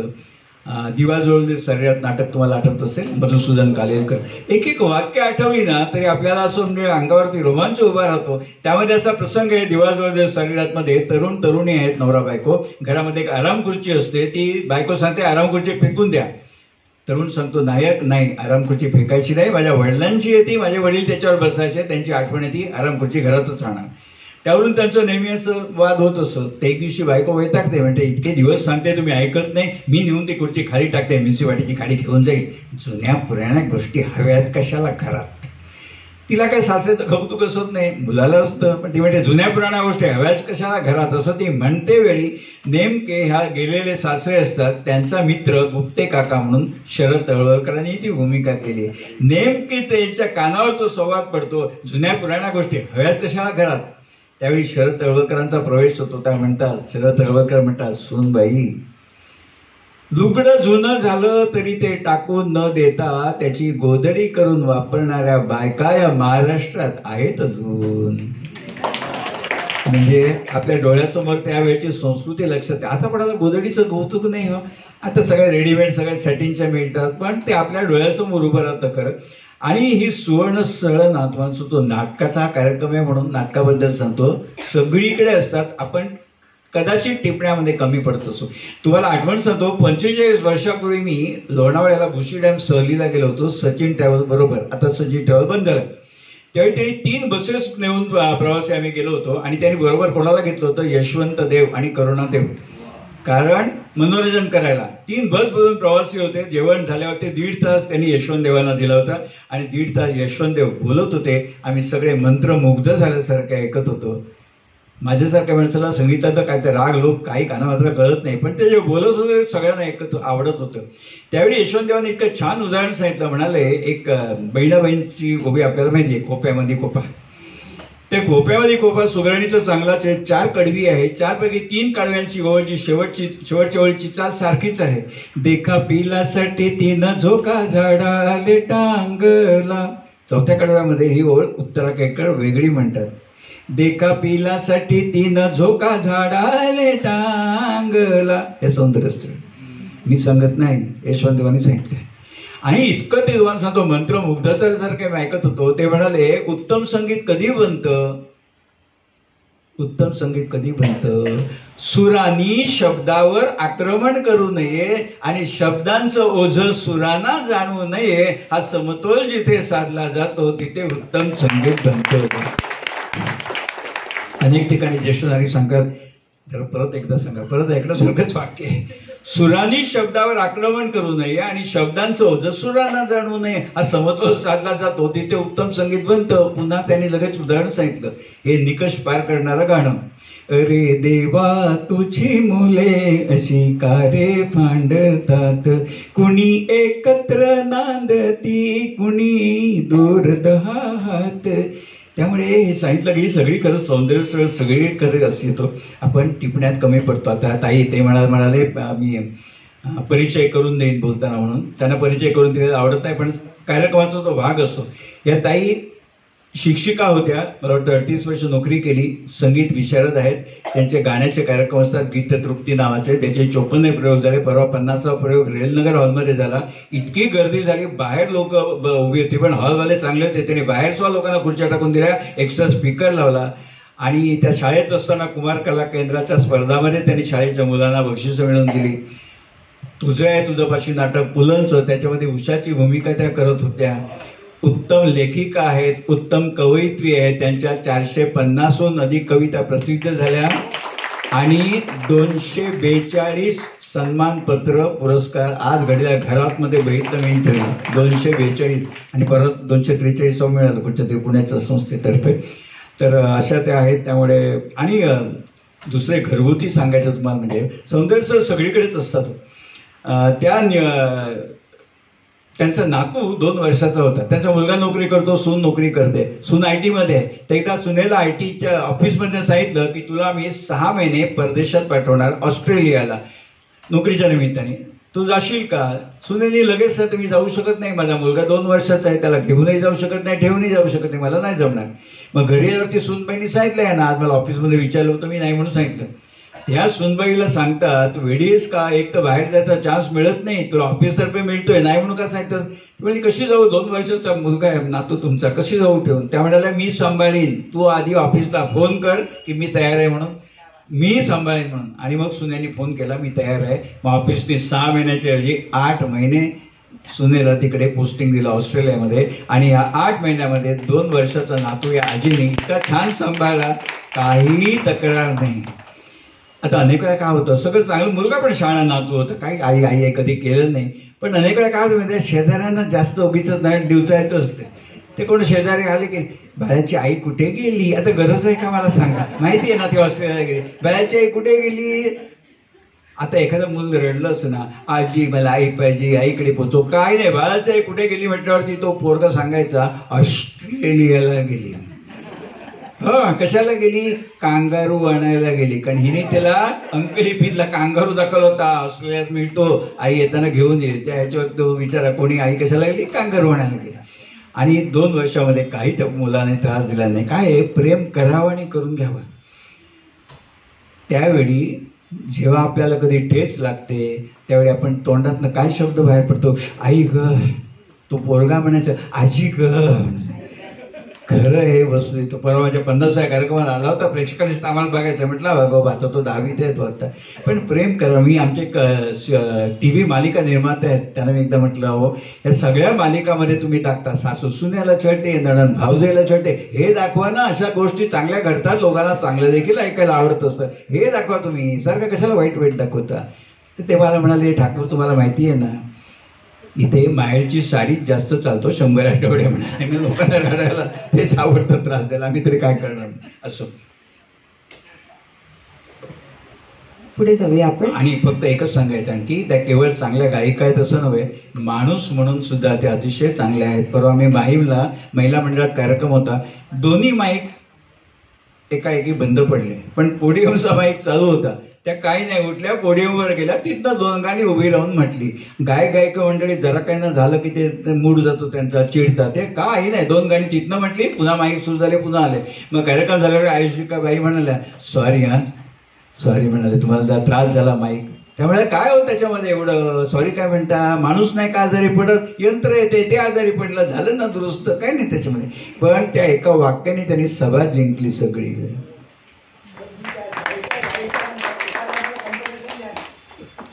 कार्यक्रम आपण असं करू, हा नाटकाचा कार्यक्रम आहे, नाटकाचा कार्यक्रम संपल्यावर एक नाट्यसंगीत त्यांना म्हणायचं.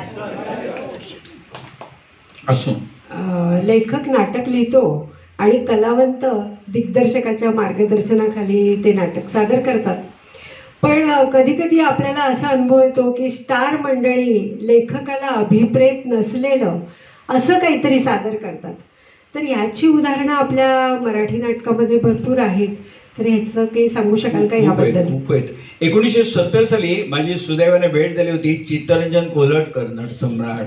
किती ज्येष्ठ आहे ते राहतात पुण्याला, राहत होते, आता नाही येते. ते एकदा मी दादरला आलो ना, रानडे रोडवरती सुविधा आहे ना, त्याच्या पुढे श्रीकृष्ण लॉज म्हणून आहे. तर ते त्यावेळी तिथे उतरत असत. आता ना फुकट सुद्धा आपण त्या लॉजमध्ये राहणार नाही असं आहे त्यावेळी होतं. पण त्यावेळी नाटकाची परिस्थिती नव्हती, काय करणार, हायफाय हॉटेल परवडत नव्हती. तिथे ते राहत आले होते. माझं सहज लक्ष गेलं पहिल्या मजल्यावरती. मी बघितलं बापू उभे आहेत. गेलो वरती, नमस्कार केला. म्हटलं बापू मला 5 मिनिटं आपल्याशी बोलायचं. मला म्हणाले अरे माझा रात्री नाटक आहे 9:30ला, आता 11 वाजले बस. म्हणून त्यांनी रूमवर घेऊन गेले. मी त्यावेळी माझं वय 20-21 होतं, अक्कल काही नव्हती. माझ्या जुजबी काही प्रश्न विचारले, पण त्यांनी माझ्यासाठी जवळजवळ 1 तास दिला. मी सुरुवात म्हणून विचारलं, पण तेच बोलत होते आजही माझ्या डोक्यात आहे. मला म्हणाले चंद्रशेखर, काही मंडळी अभिनेता असतात, काही मंडळी स्टार असतात. त्यांनी मला उदाहरण सांगितलं. म्हणा एकदा अभिनेता एस्टॅब्लिश झाला की तो स्टार होतो, आणि स्टार झाला की फाजीलपणा करायला लागतो. त्याचं त्यांनी मला उदाहरण सांगितलं. म्हणजे स्टार लोक फाजीलपणा करतात. गारंबीचं बापू नाटक होतं ना, त्याचे 238 प्रयोग डॉक्टर काशीनाथ घाणेकरांनी केले आणि ते नाटक सोडलं आणि बापूची भूमिका चित्तरंजन कोल्हटकर करायला लागले. त्यामध्ये एक संवाद आहे. हा बापू दाखवलाय गारंबीचा बापूमध्ये. तो 15 वर्षाचा पोरगा दाखवलाय. गावामध्ये एका हॉटेलमध्ये पोऱ्या म्हणून असतो. तर तो कुतूहल म्हणून चिळी मोडत असतो. हॉटेलची मालकीण राधाबाई आशालता वावगावकर त्या बघतात की हा 15 वर्षाचा पोरगा चिली मोडतोय म्हणून. तर त्याला ते आवडत नाही. त्या सहज म्हणतात त्याला, अरे तू चिली मोडतोस. डॉक्टर घाणेकर लाऊड शैली कोऱ्यातच उत्तर देतात, आज पहिल्यांदा जोडतोय, रोज नाही काय आवडत. आता रोज उडू लागशील. होळी नाही, आमच्यासाठी कोणी हसणार नाही, कोणी रडणार नाही. नाही म्हणाले एक मावशी आहे, पण ती आणखी किती दिवस, म्हणजे माझ्यासाठी हसणार नाही, रडणार नाही. मावशी आहे पण ते आणखी किती दिवस, वय झालं. मग लोक हसत. त्यावर मला ते म्हणाले, चंद्रशेखर माझं नाटक बघितलंस का? म्हटलं बघितलं. मी हा संवाद कसा म्हणतो मी म्हणून दाखवला, कारण मला ते डोक्यात असतं सगळं. ते काय म्हणत सर चित्तरंजन कोल्हटकर, आमच्यासाठी कोणी, माझ्यासाठी कोणी हसणार नाही, कोणी रडणार नाही. नाही म्हणाले एक मावशी आहे, पण ते आणखी किती दिवस. मला म्हणले चंद्रशेखर, हा कारुण्याचा संवाद आहे की माझ्यासाठी कोणी हसणार नाही, रडणार नाही. मावशी आहे पण ते आणखी 2-3 वर्ष जरा वय झालं ती जाणार. ह्याच्यात म्हणाले हे हसण्याचा डायलॉग नाहीये, हा डायलॉग हा कारुण्याचा आहे. पण मनुष्य स्टार झाला ना की सगळ्यांनी काय करत असतो. आणि म्हणून आचार्य अत्रे एका प्रयोगामध्ये तुम्ही नव्हेच्या 1 अंक झाल्यावरती गेले आणि बसले थिएटरमध्ये, कोणी ओळखू नये म्हणून. आणि त्यांच्या लक्षात आले आपल्या पुस्तकात नसलेली अनेक वाक्य घुसळतायत ही नटमंडळी. त्यांना ते संताप आला आणि नाटक संपल्यावरती ते मागे गेले आणि त्यांनी सांगितलं नटमंडळींना की माझ्या ताजमहालाला तुमच्या विटा लावू नका, मी जेवढं लिहिलंय ना तेवढंच फक्त म्हणायचं. ही हिंमत दुसऱ्या लेखकांनी दाखवली नाही. हल्ली कसं असतं, ऍडिशन्स करतात, चालतात, लोकांना आवडतात, नाटक चालतं, गोष्ट वेगळी. पण तो लेखकाला ते अभिप्रेत नसतं. जसं मावशी आहे पण ती आणखी किती दिवस हे कारुण्य आहे, त्याचं रूपांतर घाणेकरांनी विनोदामध्ये केलं, आणखी किती दिवस. मग बायका असतात, मी प्रेक्षक हसत असतात. तसं पण काय काय होतं की नाटकात नसलेलं जर ऍडिशन घेतली ना तर ती नाटकाला पूरक देखील असते. उदाहरण सूर राहू दे, शंकर घाणेकर. शंकर घाणेकरांनी गारंबीच्या बापूमध्ये डॉक्टर घाणेकरांबरोबर भूमिका केली होती मित्र म्हणून. शंकर घाणेकरांच्या भूमिका भले लहान असल्या तरी ते आपला ठसा उडवून जात असत. जसं हिंदी चित्रपटसृष्टीमध्ये मेहमूदची छोटीशी जरी भूमिका असेल तरी तो हिरोच्या वर भाग होऊन जात असे, तसं शंकर घाणेकरांचं असेल. ते शंकर घाणेकरांचे एका सूर राहू देमध्ये असं दाखवलंय, एका जुन्या खेड्यामध्ये दाखवले. ते खेडा असतं, तिथे एक डॉक्टर असतो, त्या डॉक्टरकडे शंकर घाणेकर कंपाऊंडर म्हणून असतात. तर दाखवलं असं कंपाऊंडर आणि समाजसेवक दोघं गप्पा मारत असतात. ते आणि घाणेकरांचा, शंकर घाणेकरांचा आवाज थोडा अनुनासिक होता जो विनोदी भूमिकेला पूरक असतो. तर हे बोलत असतात हा कंपाऊंडर शंकर घाणेकर आणि ते समाजसेवक. ते सहज म्हणतात ते शंकर घाणेकर कंपाऊंडर त्या समाजसेवकाला, माझ्या, हे नाटकात नाहीये, माझ्या वडील नेहमी म्हणायचे जिथे आधीच प्रकाश आहे तिथे जाऊन मेणबत्ती लावण्यापेक्षा जिथे अंधार आहे तिथे जाऊन मेणबत्ती लावावी, म्हणजे प्रकाशाला जेवढा आनंद होतो त्यापेक्षा जास्त आनंद मेणबत्तीला होतो. मग तो समाजसेवक विचारतो, काय करतात तुझे वडील? इलेक्ट्रिक बोर्डात वायरमन आहेत, शॉक लागून वारले. मग तो समाजसेवक म्हणतो, खरे रे बाबा, इलेक्ट्रिकची का वाईट, जीवावरची, शॉक लागतात ते. नाही, त्यांना तसा शॉक नाही लागला. मी 11वी SSC ला 11व्यांदा नापास झालो, त्या शॉकने ते गेले. आता हे कुठे नाहीये, पण ते पूरक आहे. अनेक वेळा बघा स्किटमध्ये ना, स्किट पडत आलं की कुठेतरी उचलतो, तो हा प्रकार होता. पण नंतर ते चाललं, नंतरच्या प्रयोगात ते वापरत असत. त्यामुळे तारकही असतात ऍडिशन आणि पूरक देखील असतं. खूप छान उदाहरणं आपण सांगितली.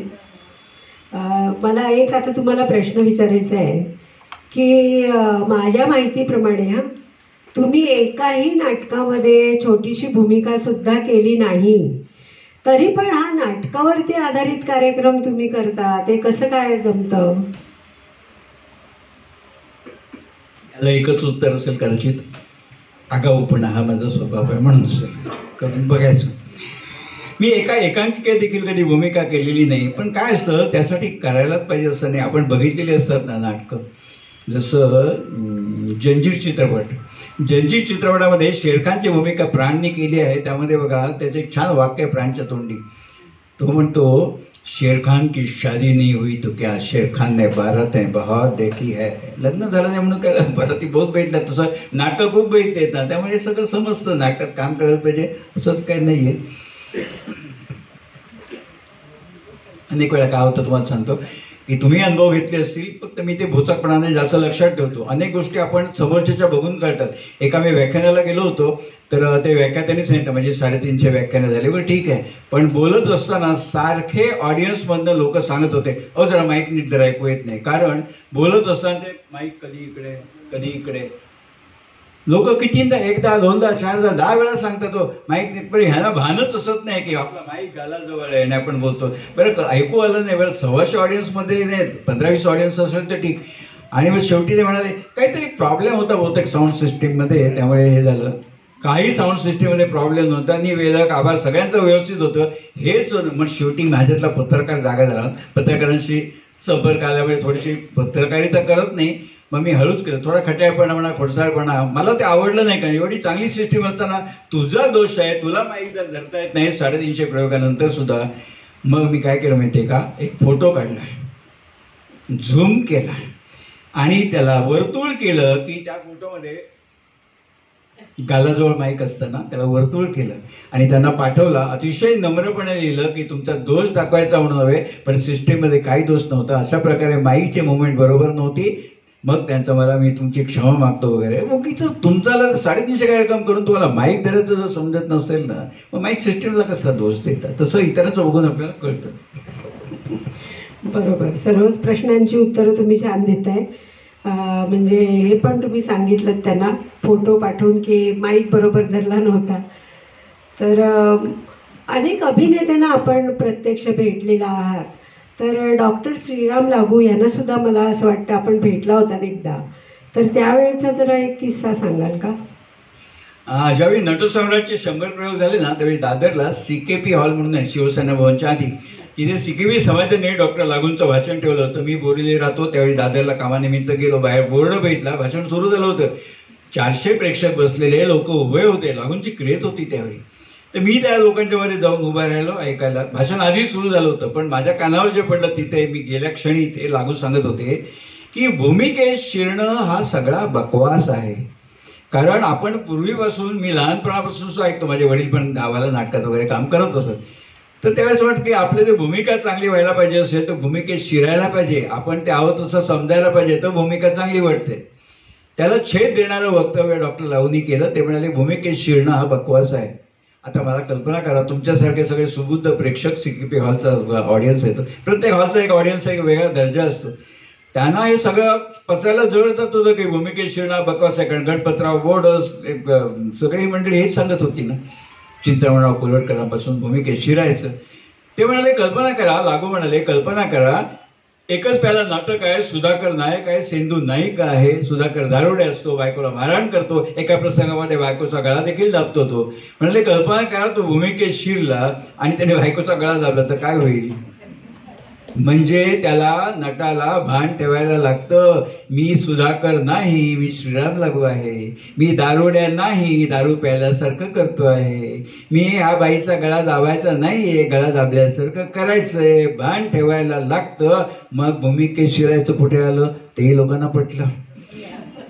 आता आपलं बोलणं पटल्यावरती वक्त्याला जसा एक उत्साह येतो, त्या उत्साहाच्या भरामध्ये डॉक्टर लागूनी प्रश्न टाकला लोकांना, सांगा ना एखाद्या नाटकाच्या प्रयोगामध्ये खरोखरच एखाद्या सुधाकरांनी एखाद्या सिंधूचा गळा दाबला तर काय होईल? कोणी काही बोललं नाही. मग डॉक्टरांनीच उत्तर दिलं, विशेष काही होणार नाही, प्रत्येक प्रयोगात नवीन सिंधू आणायला लागेल. खरंय ना, डॉक्टर जरी दिसले ना करारी तरी ते विनोद बुद्धिस्वा त्यांची तेवढी छान होती डॉक्टरांची. कार्टी काळजात घुसली हे वसंत सबनीस यांचं नाटक तर तुम्ही नक्कीच पाहिलं असेल. आणि त्याच्यामध्ये फक्त मोहन जोशी आणि स्वाती चिटणीस ही 2च पात्र आहेत, तरी सुद्धा ते नाटक बघताना जराही कंटाळवाणं होत नाही. तर याचं गमक काय असावं? थोडी सुधारणा करीन की केवळ कार्टी काळजात घुसलीमध्ये 2 पात्र आहेत असं नाही, यू टर्न नाटकामध्ये देखील 2 पात्र आहेत, गिरीश ओक आणि इला भाटे, ते देखील तेवढंच परिणामकारक आहे. आता 2च पात्र असताना नाटक कंटाळवाणं होत नाही याचं जास्त श्रेय मी 75% नटांना देईन. लेखक आहे, दिग्दर्शक आहे, पण नटांना देईन. कारण 2.5 तास लोकांना खेळवून ठेवायचं 2 माणसांनी, नॉट सिंगल सोपी गोष्ट नाहीये ती. तर त्यामध्ये कार्टी काळजात घुसली सुदैवानी ना आजही युट्यूबवर उपलब्ध आहे, अवश्य बघा. आणि त्याच संचात आहे मोहन जोशी आणि स्वाती चिटणीस, वडील आणि मुलगी असं दाखवलंय. पार्श्वभूमी अशी आहे की ते संगीतकार असतात, संगीताचे दर्दी असतात, सोलापुरात राहत असतात, पत्नी त्यांची शिक्षिका असते, 3 वर्षाची मुलगी आणि 1.5 वर्षाचा मुलगा, चौकोनी कुटुंब ते राहत असतं. पण ते तिथे अस्वस्थ असतात कारण त्यांना संगीत दिग्दर्शक बनायचं असतं. सोलापुरात काय होत नाही म्हणून ते ठरवतात मुंबईला जायचं आणि करिअर करायचं. आणि एके दिवशी ते बायकोला सांगतात की मी आता चाललो मुंबईला, घटस्फोट नाही तर तूच काही नाही, मी चाललो. आणि ते निघून जातात आणि मुंबईला येतात. 17 वर्ष स्ट्रगल जातो आणि मग ते संगीतकार बनतात. आता या 17 वर्षामध्ये घरचा काही संबंध आलेला नाही. ही मुलगी जी 3 वर्षाची असते ती आता 20 वर्षाची झाली असते. तिला उत्सुकता वडिलांना भेटायचं म्हणून. ती बिचारी कोणी खाऊला पैसे दिले, बक्षिसाचे पैसे साचवून तिकडचे पैसे झाल्यावर ती कोणाकडून तरी वडिलांचा पत्ता मिळवते मुंबईचा आणि सिद्धेश्वर एक्सप्रेसनी सोलापूर मुंबईला येते, वडिलांच्या बंगल्यावर जाऊन टाकते. तेही ओळखत नाही कारण 3 वर्षाची मुलगी आता 20 वर्षाची झाली. मग ती सांगते की मी ते, मग त्यांना पण आनंद होतो. ते तिला महिनाभर ठेवून घेतात, सगळं कौतुक करतात सगळं. आणि मग महिना झाल्यावर ती जायला निघते. त्या काळचा वेळ दाखवला म्हणजे 50 वर्षाच्या आधीचा काळ. त्यावेळी मोबाईल नव्हते, घरोघरी लँडलाईन देखील नव्हत्या. पण यांच्या घरी लँडलाईन नव्हते कारण मुंबईत आहेत, संगीतकार आहेत, म्हणून त्यांच्या घरी फोन होता. तर ती 1.5 महिना राहिल्यावरती ज्यावेळी घरी परत जायची वेळ येते सोलापूरला, त्यावेळी ती ट्रंक कॉल लावते आईला. आणि ट्रंक कॉल कुठे घेत असतो आपण? पोस्ट ऑफिसमध्ये, नियरेस्ट म्हणजे पोस्ट ऑफिस. तर तेव्हा ट्रंक कॉल लागतो आणि मग ती आईशी बोलत असते, वडिलांच्याच घरातनं आईशी बोलत असते. पण आई रंगमंचावर दाखवलेली नाहीये, पण ती आपल्याला जाणवत असते. हे कौशल्य लेखकाचं. ती आईशी बोलत असताना सांगते, हो आई, हो सगळं सांगते. हो डॅडीची तब्येत चांगली असते. हो डॅडी जेवण घेतात वेळच्या वेळी. हो डॅडी औषधं पण घेतात. म्हणजे आपल्याला काय कळतं, समोरून बायको विचारते डॅडी जेवतात का बरोबर, औषधं घेतात का, तब्येत कशी आहे. मित्र, याचं सौंदर्य स्थळ असं आहे की 17 वर्षापूर्वी जो नवरा सोडून गेला, मधल्या काळामध्ये ते जिवंत आहे, मेली आहे, कसं चाललंय याची चौकशी देखील करायची दखल घेताना गरज पडली नाही. तो नवरा खड्ड्यात जाऊ दे, या माणसाने मला काय सुख दिले असं ती बायको म्हणाली ना, तर ते पूर्णपणे समर्थनीय आहे. तरी देखील ती माऊली विचारते, जेवतात का, औषधं घेतात का, तब्येत कशी आहे. हे खरं सौंदर्य असतं. आणि मग बोलता बोलता सगळं ते विचारत असते, बोलत असते. आणि मग ही सांगते मुलगी, डॅडी तुम्ही आईशी बोलता, तिचा गळा दाटून आलाय. हो आता मला सांगा, 17 वर्षापूर्वी सोडून आलेलं, मधल्या काळामध्ये संपर्क पण नाही, कसा तो मनुष्य बोलेल फोनवर बायकोशी. तो सांगतो मोहन जोशी, नाही मला जमायचं नाही, ते तुम्हाला भलत्या बळीला पाडू नको, मला नाही जमणार. डॅडी एक वाक्य तरी बोला. हो कसं बोलेल तो, काय त्याला पुढच्या तोंडाने बोलेल बायकोशी. तर ती आपलं बळजबरी करत असते, डॅडी बोला बोला, पण तो म्हणतो मला नाही जमायचं. शेवटी ती म्हणते, डॅडी एक वाक्य तरी बोला. हो डॅडी एक शब्द बोला. डॅडी नुसतं हॅलो म्हणा, तुमच्या हॅलो या एका शब्दावरती आई उरलेलं आयुष्य कंटिलो. मग भले भले तो ती रिसिव्हर देते, कानाला लावते. मग मोहन जोशी कानाला रिसिव्हर लावून, आता कल्पना करा, कानाला रिसिव्हर लावल्यावरती मोहन जोशी लगेच असं बोलतील काय, हा काय शबला कशी आहेस, काय पापणी काय, असं बोलेल? नाही बोलणार. 17 वर्षानंतर त्या बाईशी बोलताना त्याचं काय मनाची अवस्था होईल, त्याला अपराधीपणाची भावना होईल, काय आपण कसं बेजबाबदारपणे वागलो, किती भावनांचा उद्रेक त्याच्या मनात असेल, कसा बोलेल तो. तेच मोहन जोशी करतात. हे सौंदर्य स्थळ आहे. मी जे सांगतो असंच असं युट्यूबवर बघा. ज्यावेळी कानाला लावते ना रिसिव्हर, त्यावेळी 20 सेकंद मोहन जोशी काही बोलत नाहीत, फक्त कानाला रिसिव्हर लावलेला, आणि या 20 सेकंदामध्ये मोहन जोशींचं कपाळ बोलतं, मोहन जोशींचे गाल बोलतात, मोहन जोशींचे ओठ बोलतात, मोहन जोशींच्या गळ्याच्या शिरा देखील बोलतात. हे सौंदर्य असतं. आणि 21व्या सेकंदाला मोहन जोशींच्या दोन्ही डोळ्यातून गळगळा अश्रू येऊन मानेपर्यंत येतात. ठिपका नाही, तिथे कुणी ग्लिसरीनची बाटली घेऊन उभा नाही. आणि 21व्या सेकंदाला घळघळून दोन्ही डोळ्यातनं अश्रू आलेले, आणि एकच वाक्य म्हणतात मोहन जोशी, कशी आहेस तू श्यामला. आता असं म्हणेल काय, हा कसे काय तू श्यामला, काय पाऊस पडला का, असं बोलेल का? तोंडात शब्द फुटत नाही, तुटक तुटक म्हणतात ते, कशी आहेस तू श्यामला, एवढंच बोलतात. आणि मग मुलीकडे रिसिव्हर देतात. पण हे जे आहे ना, ते म्हणतात कशी आहे तू श्यामला म्हटल्यावरती थिएटर मधली अर्ध्याहून अधिक लोक हसतात, हसतात. अहो, आपल्याला कळतं की त्याच्या तोंडातून शब्द फुटत नाही, भावनांचा गदारोळ आहे, पण लोकांना वाटतं हा बायकोचे थट्टा करतोय त्याच्या तरतरून बोलून, आणि लोक हसतात. एकदा मी श्रीरामपूरला गेलो होतो माझ्या दौऱ्याला. योगायोगाने आम्ही जेवायला थांबलो, तिथे एक काठी कायदा दुसरीची बस थांबली, मोहन जोशी पण होते. नमस्कार केला त्यांना वाकून. म्हटलं सर तुमच्या कलेला नमस्कार आहे, फक्त म्हटलं माझ्या मनात एक आहे की तुम्ही ज्यावेळी म्हणता कशी आहे तू श्यामला, तेवढे अर्धे प्रेक्षक हसतात थिएटर मधले, मला ते खटकतं. तुम्ही काय थट्टा नाही करत बायकोची ना, तोंडात शब्द फुटत नाही. ते म्हणाले आमच्याही ते लक्षात येतं, पण इलाज नसतो, नाटक रेटून न्यायला लागतं. पण आम्हाला वाईट असं वाटतं की आम्हाला काय पोचवायचंय आणि लोक काय घेत आहेत. दुर्दैवाने प्रेक्षक प्रगल्भ नसतात अनेक वेळी. आणि हे सगळं झाल्यावरती मग ती मुलगी विचारते, खूप त्याच्यामध्ये सौंदर्य स्थळ आहेत. मुलगी शेवटी विचारते, डॅडी एक विचारू, डॅडी तुम्ही आम्हाला का सोडून आला? तो पुरीला उत्सुकता असते ना, डॅडी तुम्ही का, कारण आईने काहीच सांगितलेलं नसतं. ती बिचारी चांगली असते, शिक्षिका असते, ती काही नवऱ्याबद्दल वाईट सांगत नाही, जे इथे आल्यावर तिला कळतं. म्हणून विचारते, डॅडी तुम्ही आम्हाला का सोडून आलात? हा सांगतो, there was no fun in life, आयुष्यात मजा नव्हती. अगं अशी आमची छान मैफिल जमलेली असायची, आणि तेवढ्यात तुझी आई स्वयंपाकघरातून बाहेर येऊन सांगायची, हो तुमचे ते डबे बडवून झाले असतील ना, तर जेवायला चला. डबे म्हणजे तबला, ते तबल्याला डबा म्हणतच येते. तिला नाही संगीताची आवड, पण कसं आहे बघा, पुरुषाचं तो समर्थन करतो की तुझ्या आईला संगीताची आवड नाही म्हणून मी सोडून आलो. हे समर्थन करणारी गोष्ट आहे. कित्येक स्त्री पुरुषामध्ये नवरा बायकोच्या आवडीनिवडी वेगळ्या असतात. मी भरपूर बोलतो, माझी बायको म्हणजे 1% बोलत नाही, बोलाय तिचा स्वभाव आहे तो.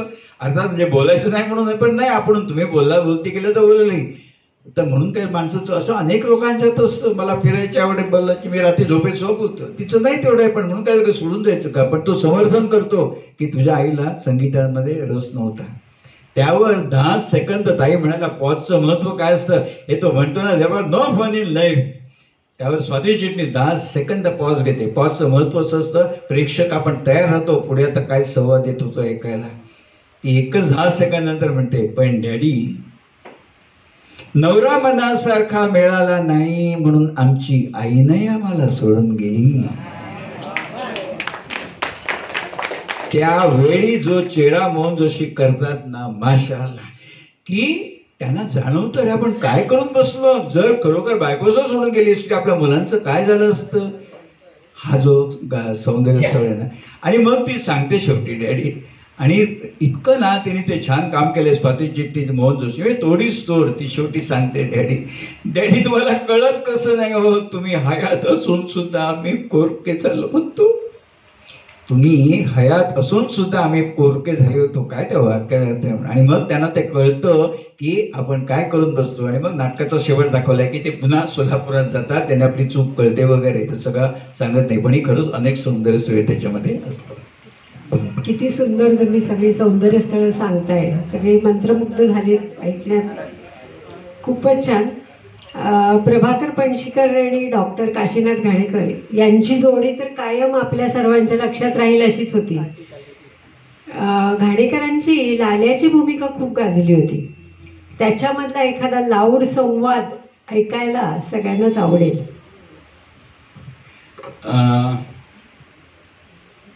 अश्विनची पुण्यामध्ये कॉलेजचा विद्यार्थी दाखवलाय डॉक्टर काशीनाथ घाणेकर लाल्या. तो हुड असतो थोडा, कुठेतरी मारामारी करतो, मग लोक त्यांना आणून तिथे प्रिन्सिपल समोर उभे करतात, मग प्रिन्सिपल जुजबी प्रश्न विचारतात लाल्या, पण तो गुरमीतच प्रिन्सिपल समोर सुद्धा गुरमीतच उत्तर देतो. ती डॉक्टरांची शैली होती.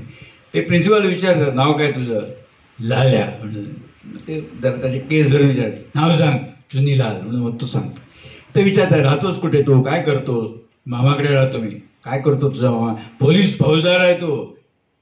सगळे गुंड त्याला चळचळा कापतात. माझा मामा म्हणतो, लाल्या लाल्या ही दुनिया खऱ्याची नाही, ते खरे भिकेला लागतात आणि खोटेच्याही जगतात.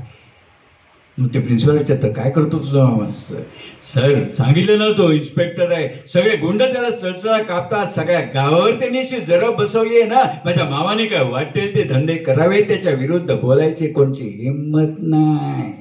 घाणेकरांचं हिंमत नाही. मग ते प्रिन्सिपल तट्टेने त्याला म्हणतात की त्याचं हे तत्वज्ञान करणं बरोबर नसतं. तो म्हणतो, सर मामा सांगतो, लाल्या 4 मुंड्या मुलगाळून जर 2 चाळी उभारता येत असतील तर खुशाल उभाराव्यात, उसमे क्या है. असे त्यांचे संवाद होते. म्हणून डॉक्टर घाणेकरांसाठी अनेक नाटकं लिहिली गेली, जसं मला काही सांगायचं वगैरे. त्यांची त्या शैली अनुसरून होती ती, आणि ती शैली त्यांना शोभून दिसत असते. डॉक्टर आता कल्पना करा, वाहतोय दुर्वांची जोडीमध्ये बाळूची भूमिका डॉक्टर घाणेकरांना दिली असती, कसं वाटलं असतं ते? तलवारीने भेंडी कापल्यासारखं वाटलं असतं ते. अहो वाघ आहे तो वाघासारखाच बोलणार. म्हणून त्यांना तसं ते भूमिका त्यांनी दिलेल्या होत्या, आणि त्यांनी त्याचं खरोखर सोनं केलं होतं काय. आणि म्हणून तुम्हाला सांगतो की काय ताकद असते नटाची. तुझे आहे तुझोपाशी नाटक मध्ये दाजी भाटवडेकर काकाजीची भूमिका करत असत, आणि आत्माराम मेंढे श्यामची भूमिका करत असत. श्याम त्यांचा पुतण्या, कॉलेज विद्यार्थी असतो. पण ज्यावेळी दाजी भाटवडेकर आणि आत्माराम मेंढे नाटक चालू होतं तुझा आहे तुझोपाशी, त्यावेळी ते नाटक काकाजीचं नाटक म्हणून चालायचं. आणि नंतर ज्यावेळी श्यामची भूमिका डॉक्टर काशीनाथ घाणेकर करायला लागले, आणि काकाजीची भूमिका रवी पटवर्धन, राजाने वगैरे करायला लागले, त्यावेळी ते नाटक श्यामचं नाटक म्हणून चालायला लागलं. हा घाणेकरांचा करिश्मा आहे. त्यांनी पूर्ण नाटकाच्या सवालाचा सगळा इतका बदल केला ना, आणि त्यांचं म्हणून चालायला लागलं. आणि म्हणून अनेक वेळा आपण वाचतो ना, वाचून सुद्धा खूप ज्ञानात भर पडते. प्राध्यापिका पुष्पा भावे त्या समीक्षक करत असत. त्यांनी लिहिलं होतं, अश्रूंची झाली फुले हे नाटक खरं तर विद्यानंदाचं आहे, पण ते नाटक लाल्याचं म्हणून चाललं हा अपेक्षित नाहीये लेखकाला ते विद्यानंदाच्या आयुष्याची कशी झाली ते दाखवायचं होतं. पण शेवटी काय तर त्यांचा करिश्मा आहे, नाटक जातं. नक्कीच हे सुद्धा तुमचं बारकाईने निरीक्षण. कार्टी काळजात घुसली या प्रेक्षकांच्या प्रतिक्रियेबद्दल आता आपण सांगितलं, तर मला असं वाटतं की प्रेक्षकांसारखंच रंगमंचावर पण समोरील पात्राने योग्य प्रतिक्रिया देणं आवश्यक असतं. नाहीतर मग तो संवाद आणि प्रवेश निष्प्रभ होऊन जातो. याचंही आपल्याकडे उदाहरण असेल ना? उदाहरण खूप येतो. आता अश्विनची झाली फुलेमध्ये तुम्हाला आठवत असेल की 3ऱ्या अंकामध्ये पडदा उघडल्यावरती विमानतळाचं दृश्य आहे. मी ज्यावेळी पहिलं नाटकाचं पुस्तक वाचलं आणि मग नाटक बघितलं, कारण मला एक उत्सुकता होती की रंगमंचावरती कसा काय विमानतळ दाखवणार. पण तो छेल परेश नावाचे नेपथ्यकार होते, ते सौंदर्य स्थळ होतं. त्यांनी ते इतकं छान उभं केलं होतं.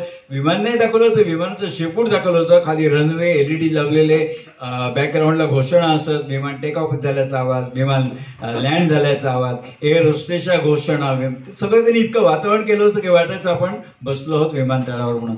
तर तिथे विमानतळाच्या कॅफेटेरियाचं दृश्य दाखवलं होतं. ते त्यात म्हणाला की कसं रिएक्शन्स कशा असतात असं दाखवलं आहे 3ऱ्या अंकामध्ये की विमानतळाच्या कॅफेटेरियामध्ये विद्यानंद पणशीकर बसलेले असतात, कारण उत्तरार्धामध्ये ते स्मगलर झालेले असतात आणि त्यांचं परदेशातनं स्मगलिंगचं सोनं यायचं असतं, म्हणून ते वाट बघत असतात. आणि त्याच वेळी ज्यांनी त्यांना तुरुंगवास घडवला तो त्यांचा विद्यार्थी असलेला, नंतर व्हाईस प्रिन्सिपल बनलेला श्याम, तो देखील विमानतळावर आलेला असतो. तो कायमच्या वास्तव्यासाठी परदेशात जाणार असतो. आता सध्या अरायव्हल वेगळं असतं, डिपार्चर वेगळं होतं. त्या काळी दोन्ही कॉमनच असत. त्यामुळे त्यांची ते कॉमन भेट होते. नेमकी दोघांची दृष्ट होते की श्याम बघतो, अरे आपले सर ते बघतात श्याम म्हणून. इतकं छान दाखवलंय ना, दोघांचे दृष्ट होते प्रेक्षक म्हणून. आपल्याला तर वाटतं आता काय खणाखणी होणार, कारण त्या श्याममुळे त्यांना तुरुंगवारी घडलेली असते, मग ते स्मगलर झालेले असतात वगैरे. तर ते उभे राहतात, श्याम उभा राहतो. आता आपल्याला वाटतं जनरल म्हणून की आता विद्यानंद जाऊन त्या श्यामच्या 2 कानपारात मारतील, 2-4 संवाद म्हणतील, काय माझ्या आयुष्याची वाट लावलीस वगैरे. काही होत नाही. विद्यानंद उठतात आणि हे प्रभाकर पणशीकर आणि चालत चालत चालत चालत त्या टोकाला श्याम बसलेला असतो तिथपर्यंत जातात. त्या चालण्यात जी ग्रेस आहे ना, ती ग्रेस मार ढाला अशी आहे. आपण नेहमी स्त्रियांच्या चालीबद्दल बोलतो, गजगामिनी, हंसाची चाल. पुरुषाची चाल एवढी छान असू शकते, त्या पणशीकरांच्या त्या वेळून कळतं. आणि ते तिथे जातात आणि आता आपल्याला वाटतं पुन्हा काय ते खणाखणी होणे डायलॉगची, काही नाही. ते गेल्यावरती श्याम मान खाली घालतो.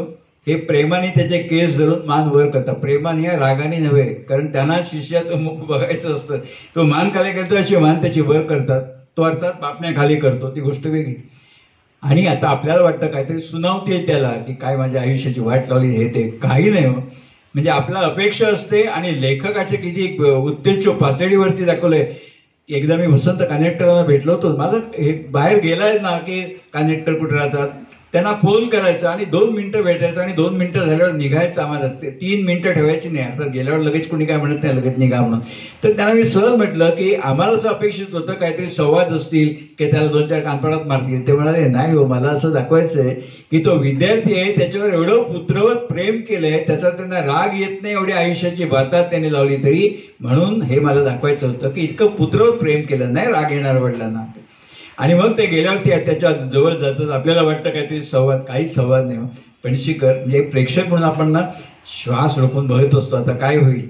पणशीकर आपल्या बोटात अंगठी काढतात, श्यामचा हात हातात घेतात आणि ती अंगठी श्यामच्या बोटामध्ये इतक्या हळुवारपणे घालतात आणि एकच वाक्य म्हणतात, श्याम श्याम ही अंगठी ठेव माझी आठवण म्हणून, आणि परदेशात तरी इमान राख. ह्या वाक्याला केवढं आहे बघा, 10 वाक्याचा अर्थ आहे त्याच्यामध्ये. परदेशात तरी इमान राख म्हणजे माझ्या आयुष्याचे धिंडवरे काढलेस, नको रे बाबा कोणाचं करू असं. पण कल्पना करा हे वाक्य, ही नटमंडळी किती अक्षरशः रक्त उगत असतील एकेका संवादासाठी. हा संवाद सलग म्हटला असता, श्याम या अंगठी ठेव माझी आठवण म्हणून आणि परदेशात तरी इमान राख, फ्लॉप गेला असता संवाद. श्याम या अंगठी ठेव माझी आठवण म्हणून आणि परदेशात तरी इमान राख. मग हे झाल्यावरती श्याम प्रतिक्रिया काय दाखवतो, ह्याच्यावरती श्यामला 2 संवाद आहेत. पण दिग्दर्शक पुरुषोत्तम दारव्हेकरांनी ते संवाद कापले आणि श्यामला ऍक्शन काय दिली. हे ज्यावेळी म्हणतात परदेशात तरी इमान राख, त्यावेळी श्याम झटकन खाली वागतो, दोन्ही हातांचे तळवे विद्यानंदांच्या दोन्ही पावलावर ठेवतो आणि उभा राहून विजेच्या वेगाने निघून जातो. म्हणजे सर तुम्हाला तोंड दाखवायला असं मला जागा नाही येत.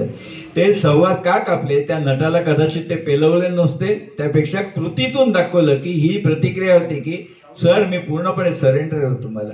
आणि नुसतं नाही, हल्ली ते राजकारणी लोक असं करतात, हल्ली ते छातीला पण हातात नुसतं असं करतात. पण हे दोन्ही तळवे टेकाची जी क्रिया होती ना, ते खरं सौंदर्य सोडतात. आय फुली सरेंडर सर तुम्हाला म्हणून, आणि तो निघून जातो. तर अशा अनेक गोष्टी असतात. आणि सौंदर्य सर तुम्हाला एवढी सांगतो ना की विमानतळाचं दृश्य आलं नाही. आपण मराठी लोक एवढे रसिक आहोत ना, पडदा उघडला आणि विमानतळाचं दृश्य आलं की आपसूक लोक टाळ्यांचा कडकडाट करत असत एकाच वेळी. असं नाही की त्यांनी वाजवल्या, प्रतिक्षिप्त क्रिया होती ती. इतकं छान दृश्य त्याने उभं केलंय, कोणी सांगायला लागत नव्हतं तिथे. या नेपथ्यासाठी एकदा जोरदार टाळ्या झाल्या पाहिजे. रिअलिटी शो मध्ये सांगतात ना, आम्ही ताईंचा कार्यक्रम करतो, मी एकदाही सांगत नाही या गाण्यासाठी जोरदार टाळ्या झाल्या पाहिजेत म्हणून, कारण त्यांच्या गाण्यातच एवढी ताकद आहे ना. आपसूक लोक टाळ्या वाजवतात. ते मागून घेतलेल्या टाळ्या आणि आपसूक मधल्या टाळ्या खूप फरक असतो त्याच्यामध्ये. म्हणून त्यांच्या कार्यक्रमाला बरोबर बोरीला हॉलच्या बाहेर मंडळी उभी होती. आम्ही मग क्षमा माहिती त्यांची, पण हॉलचे व्यवस्थापक एवढे चांगले रेलनगरचे, त्यांनी लगेच एक एक्स्ट्रा स्पीकर मागवला, तो बाहेर लावून दिला आणि सगळ्यांना खुर्च्या दिल्या. आणि सांगायचं म्हणजे स्वतःच्या खर्चाने त्यांनी सगळ्यांना चहा आणि वडा म्हणाला. एवढा प्रतिसाद आहे. हॉलवाले द्यायचं पण हे नाही ते नाही, ते मिळणार नाही, ते एक्स्ट्रा लागेल. स्वतःच्या खर्चाने चहा आणि वडा त्यांनी सगळ्यांना दिला, 140 लोकांना. माधव मनोहर यांच्याबद्दल पण आपण सांगणार आहात ना. सोबत साप्ताहिकामध्ये ते परीक्षण करत असतात. पुण्याहून गवा बेऱ्यांचं सोबत साप्ताहिक निघायचं, त्याच्यामध्ये माधव मनोहर हे प्राध्यापक होते. ते नाटकाचं परीक्षण लिहित आमच्यासारखी माणसं वाट बघत असतात की नाटकाबद्दल, म्हणजे मीच असं नव्हे, प्रेक्षक, लेखक, दिग्दर्शक सगळे नटमंडळी, कारण ते अतिशय सुंदर असं परीक्षण तटस्थपणे करत असत. आणि माधव मनोहरांचं वैशिष्ट्य म्हणजे नाट्य परीक्षण लिहिण्यासाठी ते नाटकाचा पास घेत नसत निर्मात्याकडनं. मी माझं तिकीट काढून येणार, मला कोणचं ऑब्लिगेशन नको, आणि मी तटस्थपणे लिहिणार, पण ते अतिशय पूर्वग्रह न ठेवता लिहित असत. त्यामुळे त्यांचं परीक्षण वाचणं एक आनंद असे माधव मनोहरांचा. नक्कीच खूप छान आपण सगळी उदाहरणं सांगितलीत.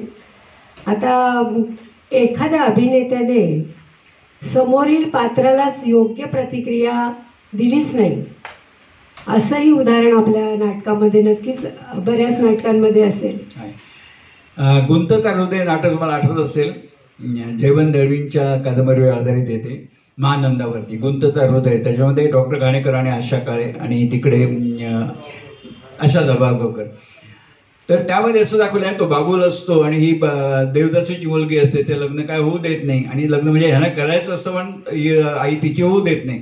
मग खूप वर्ष जातात, त्यांनी लग्नानंतर केलेलं नसतं, आणि नेमकी ती भेटलेली असतात त्यावेळी त्यांना तिला दिवस गेलेले असतात. पण चांगल्या हेतून तो येऊन सांगतो मी लगेच येणार आहे आणि नाताळच्या सुट्टीत तुला मुंबईला घेऊन जाईन, आणि तो येतो त्यावेळी आई तिला लपवून ठेवते आणि लग्न होत नाही. आणि मग ती झालेली मुलगी जवळजवळ 15 वर्षाची झालेली असते. तो 15 वर्षांतर ज्यावेळी बाबूल येतो घाणेकर, त्यावेळी दोघांची भेट होते. त्यालाही माहिती असत नाही, त्याला वाटतं की हिने फसवलं, हिला वाटतं हा आला नाही. मग तिथे भेटल्यावरती कळतं की तो आलेला होता पण हिला लपून ठेवलेलं करा, म्हणजे बाहेर येऊ दिलं नाही, त्यामुळे लग्न होऊ दिलं नाही.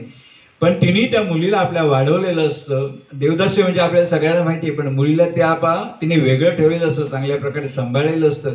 आणि हा ज्यावेळी येतो बाबूल कृष्णनाथ घाणेकर, त्यावेळी तिला आशा असते, खात्री असते की ह्याला सांगितलं की ही तुझीच मुलगी आहे म्हणून तो घेऊन जाईल, आणि त्याप्रमाणे तो घेऊन जायला निघतो. काय घाणेकरांनी अभिनय केलाय बाबूलची भूमिका. तोच सांगतो बाबूल, महानंदा आपण सगळेच जाऊया, झालं ते झालं, उरलेली वर्ष तरी आपण एकत्र राहूया. त्यावरती सांगते नाही मी येणार नाही, माझं आयुष्य नासलेलं आहे, लेकीला घेऊन जा, तिला शिकवा, तिचं लग्न करा, म्हणजे देवदासीची मुलगी देवदासी, तिची मुलगी देवदासी, तिची देवदासी मुलगी देवदासी, हे चक्र कुठेतरी थांबू देत. मग तो तयार होतो न्यायला तिला.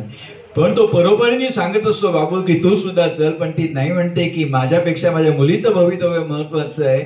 आणि मग ती म्हणते तुम्ही किती सांगितलं तर मी येणार नाही म्हणून. आणि मग मुलीला सांगते बाबांची काळजी घे, कारण तर तिच्याकडेच आहे तो, ही इकडेच राहणार, बाबांची काळजी घे, आणि कधी जमलं ना तर खरवस करून घाल त्यांना.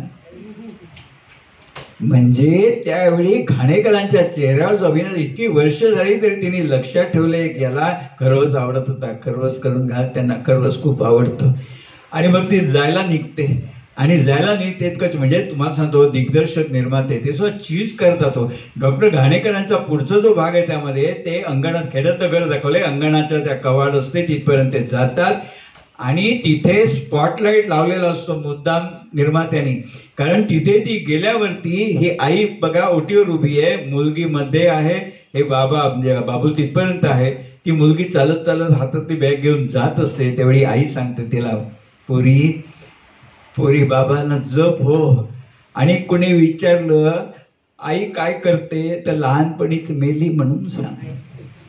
का तर माझी आई देवदासी होती म्हटलं की तिच्यावर परत तो शिक्का बसेल, त्यामुळे हे नकोच. ते आई विचारलं लहानपणीच वारली म्हणून सांग. हे म्हटल्यावरती घाणेकरांसाठी का स्पॉटलाईट लावला होता, त्या घाणेकर बाबूला कल्पनेतही सहन होत नाही की आपली प्रेस एकेकाची होती, ती मरण्याची कल्पना सहन होत नाही.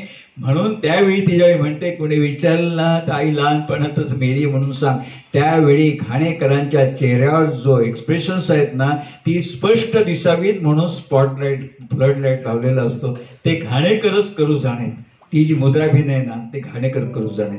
एक घोरा पान चेहरा त्यावेळी लाल लाल होत. म्हणजे आता हे एकदा बघितलं ती कदाचित सगळ्या लोकांच्या लक्षात येत नाही, पण पुढच्या वेळी पण तयार असतो ती बघा. तर अशी एक सौंदर्य स्थळ असतं.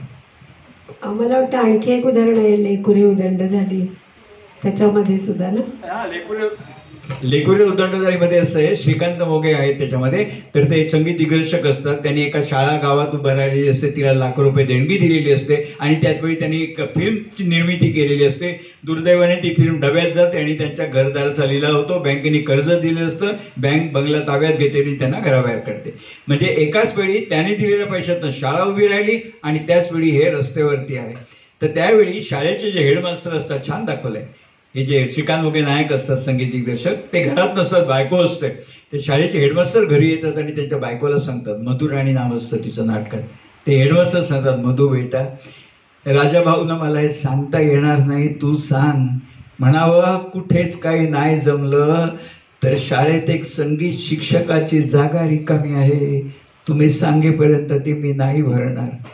त्यावेळी कल्पना देशपांडे म्हणून भूमिका करत असत. हेडमास्टर ज्यावेळी सांगतात तुम्ही सांगितल्याशिवाय ती जागा मी भरणार नाही, त्याची प्रतिक्रिया म्हणून कल्पना देशपांडे साडीचा पदर तोंडावरती घेतात आणि एक हुंदका देतात, फक्त एक हुंदका. त्या हुंदक्यात एवढा अर्थ आहे की नियतीने काय माझ्यावर वेळ आणली की ज्या माझ्या नवऱ्याने ₹1,00,000 देऊन शाळा बांधली, त्या शाळेमध्ये नोकरी करायची वेळ माझ्या नवऱ्यावर यावी. त्या एका हुंदका खूप बोलका होता. त्यानंतर मग त्यांचं लग्न झालं, कल्पना देशपांडे त्या परदेशात गेला आणि मग दया डोंगरे त्या भूमिका करायला लागल्या. माझी नेहमी खोड आहे, संच बदलला की मी परत बघतो. अनेक वेळा काय होतं, काही चांगलं काय वाईट दोन्ही मिळतं म्हणून. तर त्या दया डोंगरेने ह्याच वेळी काहीच प्रतिक्रिया दिली नाही. त्यांनी ते आपला संवाद म्हटला, पण दया डोंगरेने काहीच प्रतिक्रिया दिली नाही. लोकांच्या लक्षात आलं नाही, कारण त्यांनी दया डोंगरेच बघितलं होतं. मी दोन्ही बघितल्याच्या वेळी लक्षात आलं, त्यावेळी कल्पना देशपांडेने तो हुंदका दिला होता ना, त्या हुंदका खूप बोलका होता. आता हे सगळे दिग्दर्शकांनी सांगितलं असेल, त्यांनाही सुचलं असेल. नक्कीच खूप छान दोन्ही उदाहरणं. इथे दिग्दर्शक दिसतो असं म्हणावं, असे प्रसंग आणि संवाद नाटकामध्ये असतातच. तर ह्याच्याबद्दल आपण काही सांगाल का? थोडक्यात सांगतो. मगाशी म्हटलं मला काही सांगायचंय. नाटक घाणेकरांसाठी त्यांना समोर लिहून घेतलं होतं वसंत कानेटकरांनी. तर त्यामध्ये प्रभाकर पणशीकर निवृत्त न्यायाधीश दाखवलेत आणि काशीनाथ त्यांचा मुलगा दाखवलाय. आणि एक त्याच्यात पात्र आहे बाप्पाजी म्हणून, ते अनाथाश्रमाचे संचालक असतात बाप्पाजी. तर त्या अनाथाश्रमामध्ये 2 दिवसाची दाखल केलेली मुलगी नंतर मोठी होते आणि तिला हे प्रभाकर पणशीकर न्यायाधीश ते सून म्हणून आपल्या घरात आणतात. का? ते अनाथाश्रमाची मुलगी, तिचं आयुष्य चांगलं होईल म्हणून. पण ती सून म्हणून घरात आल्यापासून कायम अस्वस्थ असते, ते त्यांना जाणवतं न्यायाधीशांना. ते म्हणतात, सूनबाई तू कधी आनंदी दिसत नाही, काय झालं, तुला काम पडतं का? ते म्हणतात, नाही पप्पा मी ठीक आहे. पण त्यांना माहिती असते ठीक नाहीये, काहीतरी गडबड आहे म्हणून. ते एक दिवशी संध्याकाळी गप्पा मारत असतात सासरे आणि सून. तेवढी प्रभाकर पणशीकर न्यायाधीश सुनेला वेगवेगळे प्रश्न विचारतात आणि काढून घेतात. त्यावेळी त्यांना कळतं, ती सांगते की का ती अस्वस्थ असते, की ती आश्रमात असताना 14 वर्षाची असताना तिच्यावर बलात्कार झालेला असतो आणि ही गोष्ट लग्नाच्या वेळी लपवून ठेवलेली असते बाप्पाजींनी, अनाथाश्रमाच्या संचालकांनी. का? हे सांगितलं तर ती सून म्हणून पदरात घेणार नाही, म्हणून ते लपवून ठेवलेलं असतं.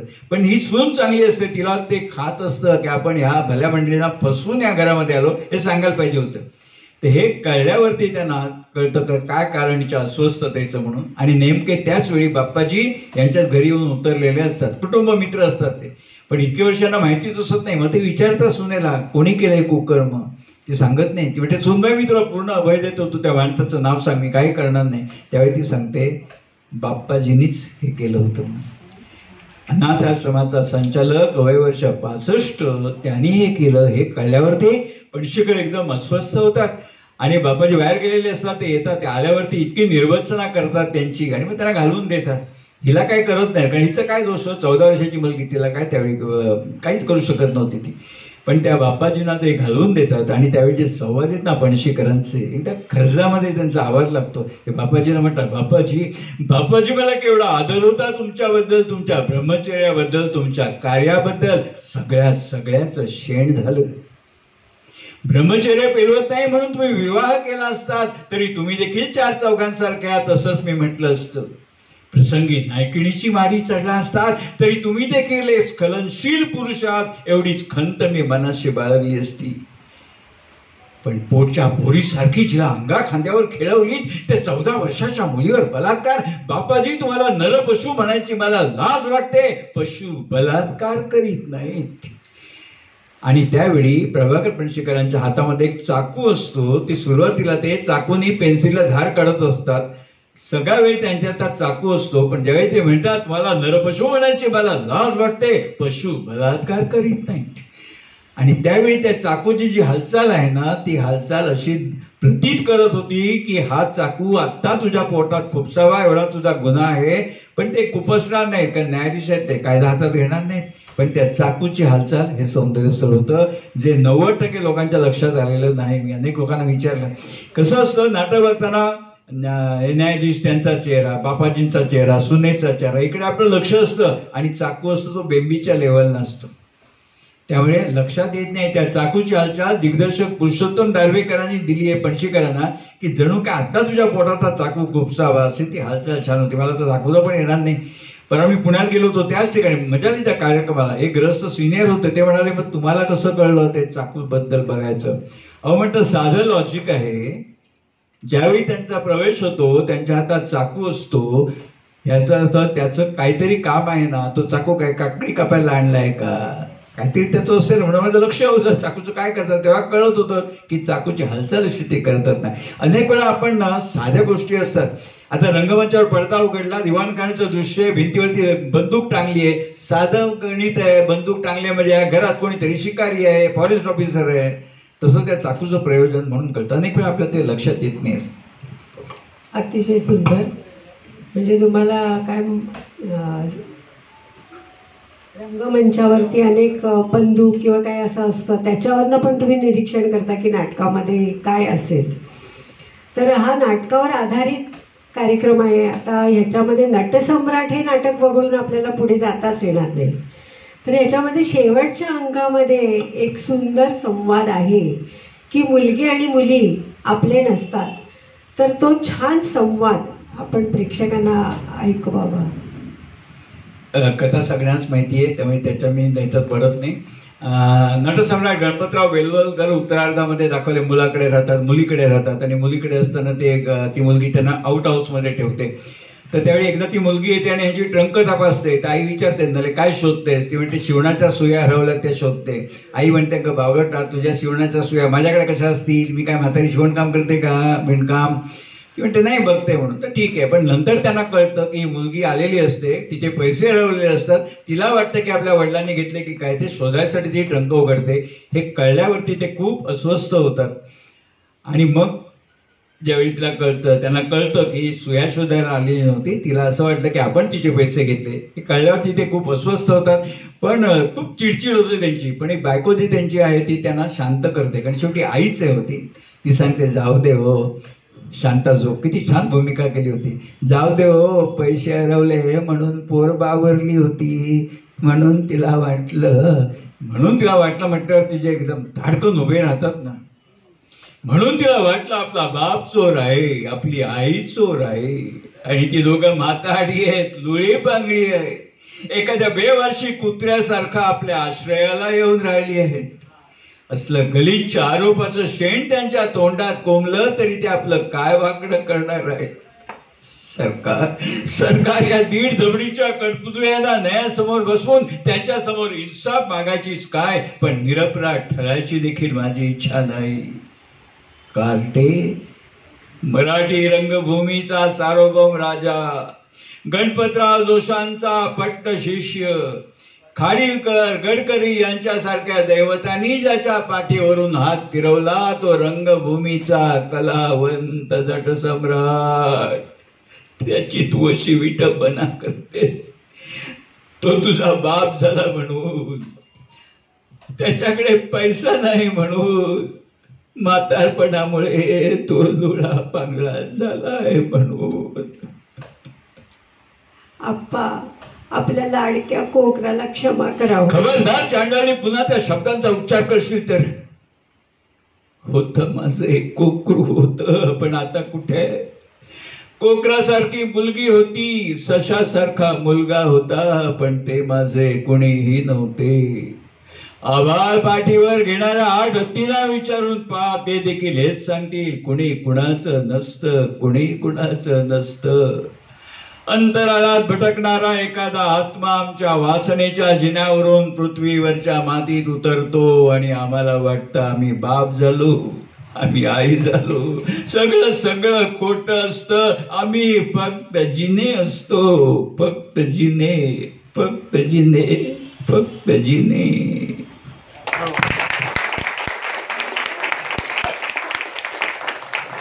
अतिशय सुंदर सर. शंकर घाणेकरांचा उल्लेख केलात आपण मगाशी. ते त्यांचं शन्ना नवरे यांचं नाटक तर तुम्ही दोन्ही संचामध्ये पाहिलं असणारच. तो तुमचा छंद आहे. म्हणजे सतीश दुभाषे आणि संजय मोले या दोघांनी त्याच्यामध्ये काम केलं आहे. तर त्याच्यामध्ये काय आपल्याला फरक जाणवला का त्यांच्या अभिनयामध्ये? नाही, सूर राहू दे हे नाटक त्यांचं. सूर राहू दे शन्नांचं नाटक होतं. सतीश दुबळशी आणि संजय मोरे दोघांनी सारखंच चांगलं काम केलंय. काही डावं म्हणण्यासारखं नाही. फक्त हिरोईन मध्ये फरक आहे. त्यावेळी लता अरुण काम करायच्या नायिका म्हणून आणि आता शुभांगी गोखले करतात. शुभांगी गोखलेचा चेहरा त्या भूमिकेला साजेसा नाही. म्हणजे साजूक तुपात तळ्यासारखा चेहरा आहे आणि ती भूमिका थोडी नटकट आहे. पण बाकी सगळं चांगलं. आणि त्या नाटकाचं वैशिष्ट्य म्हणजे सूर राहू दे मध्ये की आपण नेहमी अनेक मंडळी तुमच्यापैकी कविता वगैरे करतात. कवी नेहमी अशी एक दक्षता घेतो की कवितेमध्ये एखादा शब्द पुन्हा येऊ देत नाही. मग त्याच अर्थाचा दुसरा शब्द वापरतो. शक्यतो तो शब्द पुन्हा पुन्हा येऊ देत नाही. त्या अर्थाचा दुसरा शब्द वापरतो. आता एकाच अनेक अर्थ असलेले एक शब्द आणि शब्द अनेक पण अर्थ एक असं अनेक वेळा होतं. पण तो शब्द पुन्हा वापरत नाही. पण त्याला अपवाद हा सूर राहू दे नाटकामध्ये एकच शब्द एकाच संवादात एकाच वेळी एकाच पात्राच्या तोंडी एकदा नाही, दोनदा नाही, तीनदा नाही, चक्क 8 वेळा आहे. तरी देखील तो आपल्याला खटकत नाही, कारण लिहिणारे शन्ना नवरे असतात. तो संवाद दाखवतो आणि मग साहेबांनी सांगितलं तसं ताईंचं एक गाणं म्हणतो ते मग आपण कार्यक्रम थांबूया. आज खूप मजा आली तुमच्या सगळ्यांच्यामुळे. तर कसं असतं, प्रसंग असा आहे, पत्नी घर सोडून गेलेली असते नवऱ्याला. 3.5 वर्ष झालेली असतात. 3.5 वर्षांतर ती परत येते आणि तिला वाटतं की नवरा चांगला आहे आपला, ते आपल्याला परत नांदून घेईल म्हणून. पण तसं होत नाही. नवरा सांगतो तू आता पुन्हा जा, आलीस अशी, मी काय तुला नांदून घेणार नाही. त्यावेळी तिला ब्रह्मांड आठवतं, बाहेर जायचं, करायचं काय, राहायचं काय, पोटपातवर राहायचं का. इलाज नसतो. नवरा म्हणतो माझ्या लेखी तुझा विषय संपला, तू निघून जा. तेव्हा शेवटचा प्रयत्न म्हणून ती सांगते हा सूड आहे हो, ही शिक्षा आहे. मी तरी नवऱ्याला दया येईल आणि सांगेल राहा म्हणून. आज सूड आहे हो, शिक्षा आहे. त्यावर नवरा म्हणतो अरुंधती कदाचित हा सूड असेल, कदाचित ही शिक्षा देखील असेल. पण अरुंधती, माणसाने केलेल्या गुन्ह्यांची शिक्षा द्यायचा अधिकार फक्त त्याचा आहे. पण आजकाल गुन्हेच एवढे वाढले आहेत की सगळीकडे लक्ष द्यायला त्याला वेळ नाही. आणि म्हणून मग माणसाने केलेल्या गुन्ह्यांची शिक्षा माणूसच माणसाला देत असतो. पण अधिकार नसताना दिलेल्या अशा शिक्षेबद्दल शिक्षा देणाऱ्याला देखील एक शिक्षा भोगायला लागते. देहांत मनस्तापाची शिक्षा. अरुंधती, ती शिक्षा मी आनंदानं भोगणार आहे. 8 वेळा शिक्षा शब्दाला कुठेही खटखट नाही. इतकरी त्यांची ताकद आहे रंगभूमी. तर नाटकाचा कार्यक्रम आहे, त्यावेळी समारोप एक नाट्यगीताने करूया. ताईचा ज्यावेळी कार्यक्रम असतो गीततृप्ती, त्या 11 गाणी म्हणतात, कराओके बरोबर असतात. कारण आमचे सगळे लो बजेट कार्यक्रम असतात. पेटी आली, तबला आलं की तबलजी, पेटीवाला, त्यांचा ट्रान्सपोर्ट, त्यांची तालीम, बजेट वाढत जातं. कराओके असलं की कसं सगळं चकटपू होतं. त्यामुळे आम्ही 11 गाणी त्या कराओकेवर म्हणतात. पण गंमत म्हणजे तुम्ही इतर कार्यक्रमामध्ये का ऑर्केस्ट्रामध्ये एक गायक एक गायिका फक्त 2 गाणी म्हणतो आणि पुन्हा मध्ये विश्रांती असते. या बाई नॉनस्टॉप 11 गाणी म्हणत असतात. त्यामुळे ते करत असो. तर एक छानपैकी आपण काही कराओके असत नाही नाट्यसंगीताला. आणि मला खूप आनंद. आणि फक्त एकच अस्तानीवीर म्हणून सांगतो, स्टेट बँकेबद्दल माझ्या एवढ्या आठवणी आहेत. मी बंजारा हिलला ट्रेनिंगला गेलो होतो. त्यावेळी संपूर्ण भारतातनं 72 फॅकल्टी आले होते आणि 2 दिवस पूर्ण दिवसाचं ट्रेनिंग मी दिलं. इतका आनंदात दिवस गेले 2. आणि पुढचं सांगायचं ते खरोखर स्टेट बँक देर से आहे दुरुस्त आहे म्हणतात तसं झालं. काय झालं, माझा 2 दिवस सगळे डिबेटच्या ट्रेनिंगला स्लाइड शो असे. स्लाइडमुळे विषय समजायला सोपा होतो. तर टी टाइम झाल्यावरती ती लोक मंडळी म्हणजे जे पार्टिसिपंट्स होते ते म्हणत होते स्लाइड्स बहुत अच्छा आहे, अपने को मिलता था तो अच्छा था. हे कोणीतरी तिथल्या ट्रेनिंग कॉलेजमधल्या कोणीतरी ऐकलं. त्यांचं म्हणणं की स्लाइड्स चांगलं आपल्याला मिळालं तर बरं होईल म्हणून. ते काय फाईल आहे सध्याची. तर ट्रेनिंग कॉलेजच्या लोकांनी काय केलं, संध्याकाळी 4च्या टी टाईममध्ये सगळ्या पार्टी, जवळ 125 पार्टिसिपंट्स, 72 पार्टिसिपंट्स होते, सगळ्यांसाठी माझं प्रेझेंटेशन ऑलरेडी पाठवलेलं होतं, त्याच्या 72 CD कट करून संध्याकाळी 4 वाजता प्रत्येकाच्या हातात टाकल्या. हे खाजगी बँकेत सुद्धा एवढं क्विकली झालं नसतं, ते स्टेट बँकेत झालं असतं म्हणून. आणि मी लगेच फोन करून आमच्या साहेबांना सांगितलं, म्हटलं आपण नेहमी स्टेट बँकेला, म्हणजे उगीच लोक म्हणतात, चांगली वाईट माणसं सगळीकडेच असतात, पण हा जो प्रकार होता ना, 4 वाजता, म्हणजे ही गोष्ट 11:30चा टी टाइम आणि 4 वाजता 72 लोकांना CD कट करून त्यांच्या हातात दिल्या. केवळ ऐकलं होतं की यांना CD पाहिजे म्हणून, कोणी सांगितलं नव्हतं त्यांना. अशा चांगल्या आठवणी माझ्याकडून. आयुष्यामध्ये चांगली माणसं खूप भेटली, वाईट माणसं फार कमी भेटली. नाट्यगीत म्हणते, ह्याला काही म्युझिक वगैरे काही नाहीये. गर्द सभोवती रान साजणी, तू तर चाफे कळी, तू तर चाफे कळी. काय हरवले सांग शोधिसी, काय हरवले सांग शोधिसी, या यमुनेच्या जळी. ओ गर्द सभोवती रान साजणी, तू तर चाफे कळी, तू तर चाफे कळी. ती वनमाला म्हणे नृपाळा, हे तर माझे घर, पाहत बसते मी तर येथे, पाहत बसते मी तर येथे, जललहरी सुंदर. हो गर्द सभोवती रान साजणी, तू तर चाफे कळी, तू तर चाफे कळी. रात्रीचे वनदेव पाहुनी, भुलतील रमणी तुला, तू वनराणी दिसे भुवनीना, तू वनराणी दिसे भुवनीना, तुझिया रूपा तुला. ओ गर्द सभोवती रान साजणी, तू तर चाफे कळी, तू तर चाफे कळी. अर्धस्मित तव मंद मोहने, पसरे गालावरी, भुलले तुझला हृदय साजणी, भुलले तुझला हृदय साजणी. ये चल माझ्या घरी, ओ ये चल माझ्या घरी, ये चल माझ्या घरी. ग काय हरवले सांग शोधिसी, काय हरवले सांग शोधिसी, या यमुनेच्या जळी. ओ गर्द सभोवती रान साजणी, तू तर चाफे कळी, तू तर चाफे कळी, तू तर चाफे कळी.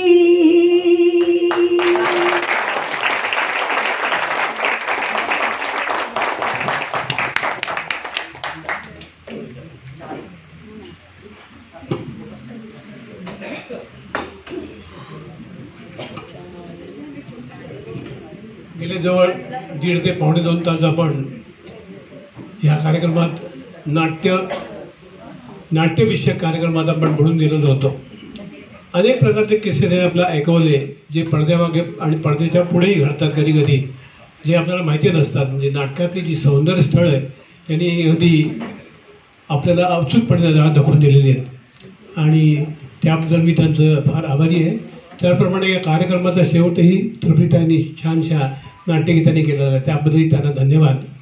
मी आमच्या अध्यक्षांना विनंती करतो, फुलना फुलाची पाकळी म्हणून आपण त्यांना थोडं मानधन देऊया. धन्यवाद.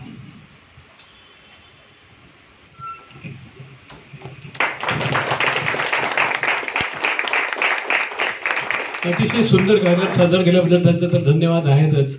त्याचप्रमाणे आजच्या आपल्या उत्सव मूर्ती म्हणजे ह्या ब्रँच मॅनेजर श्रुती वजराटकर यांनाही आपण त्याचा सत्कार केला. त्यांनी त्यांच्या वतीने आजचा जो नाश्ता आहे त्याचा सगळा खर्च देऊ केलेला आहे, त्याबद्दल त्यांनाही धन्यवाद. त्याचप्रमाणे इथला जो स्टाफ आहे तो नेहमी आमचा कार्यक्रम पाहून घेतो, त्याचप्रमाणे त्यांनाही धन्यवाद. आणि शेवटी धन्यवाद मानायचे आपलेच. आपण नेहमी आपल्या कार्यक्रमाला चांगलं प्रोत्साहन देता आणि अशाच प्रकारची गर्दी करून आम्हाला नेहमी प्रोत्साहन देत असता, त्याचा आनंद घेत असता, त्याबद्दल आपल्यालाही सध्या धन्यवाद. थँक्यू.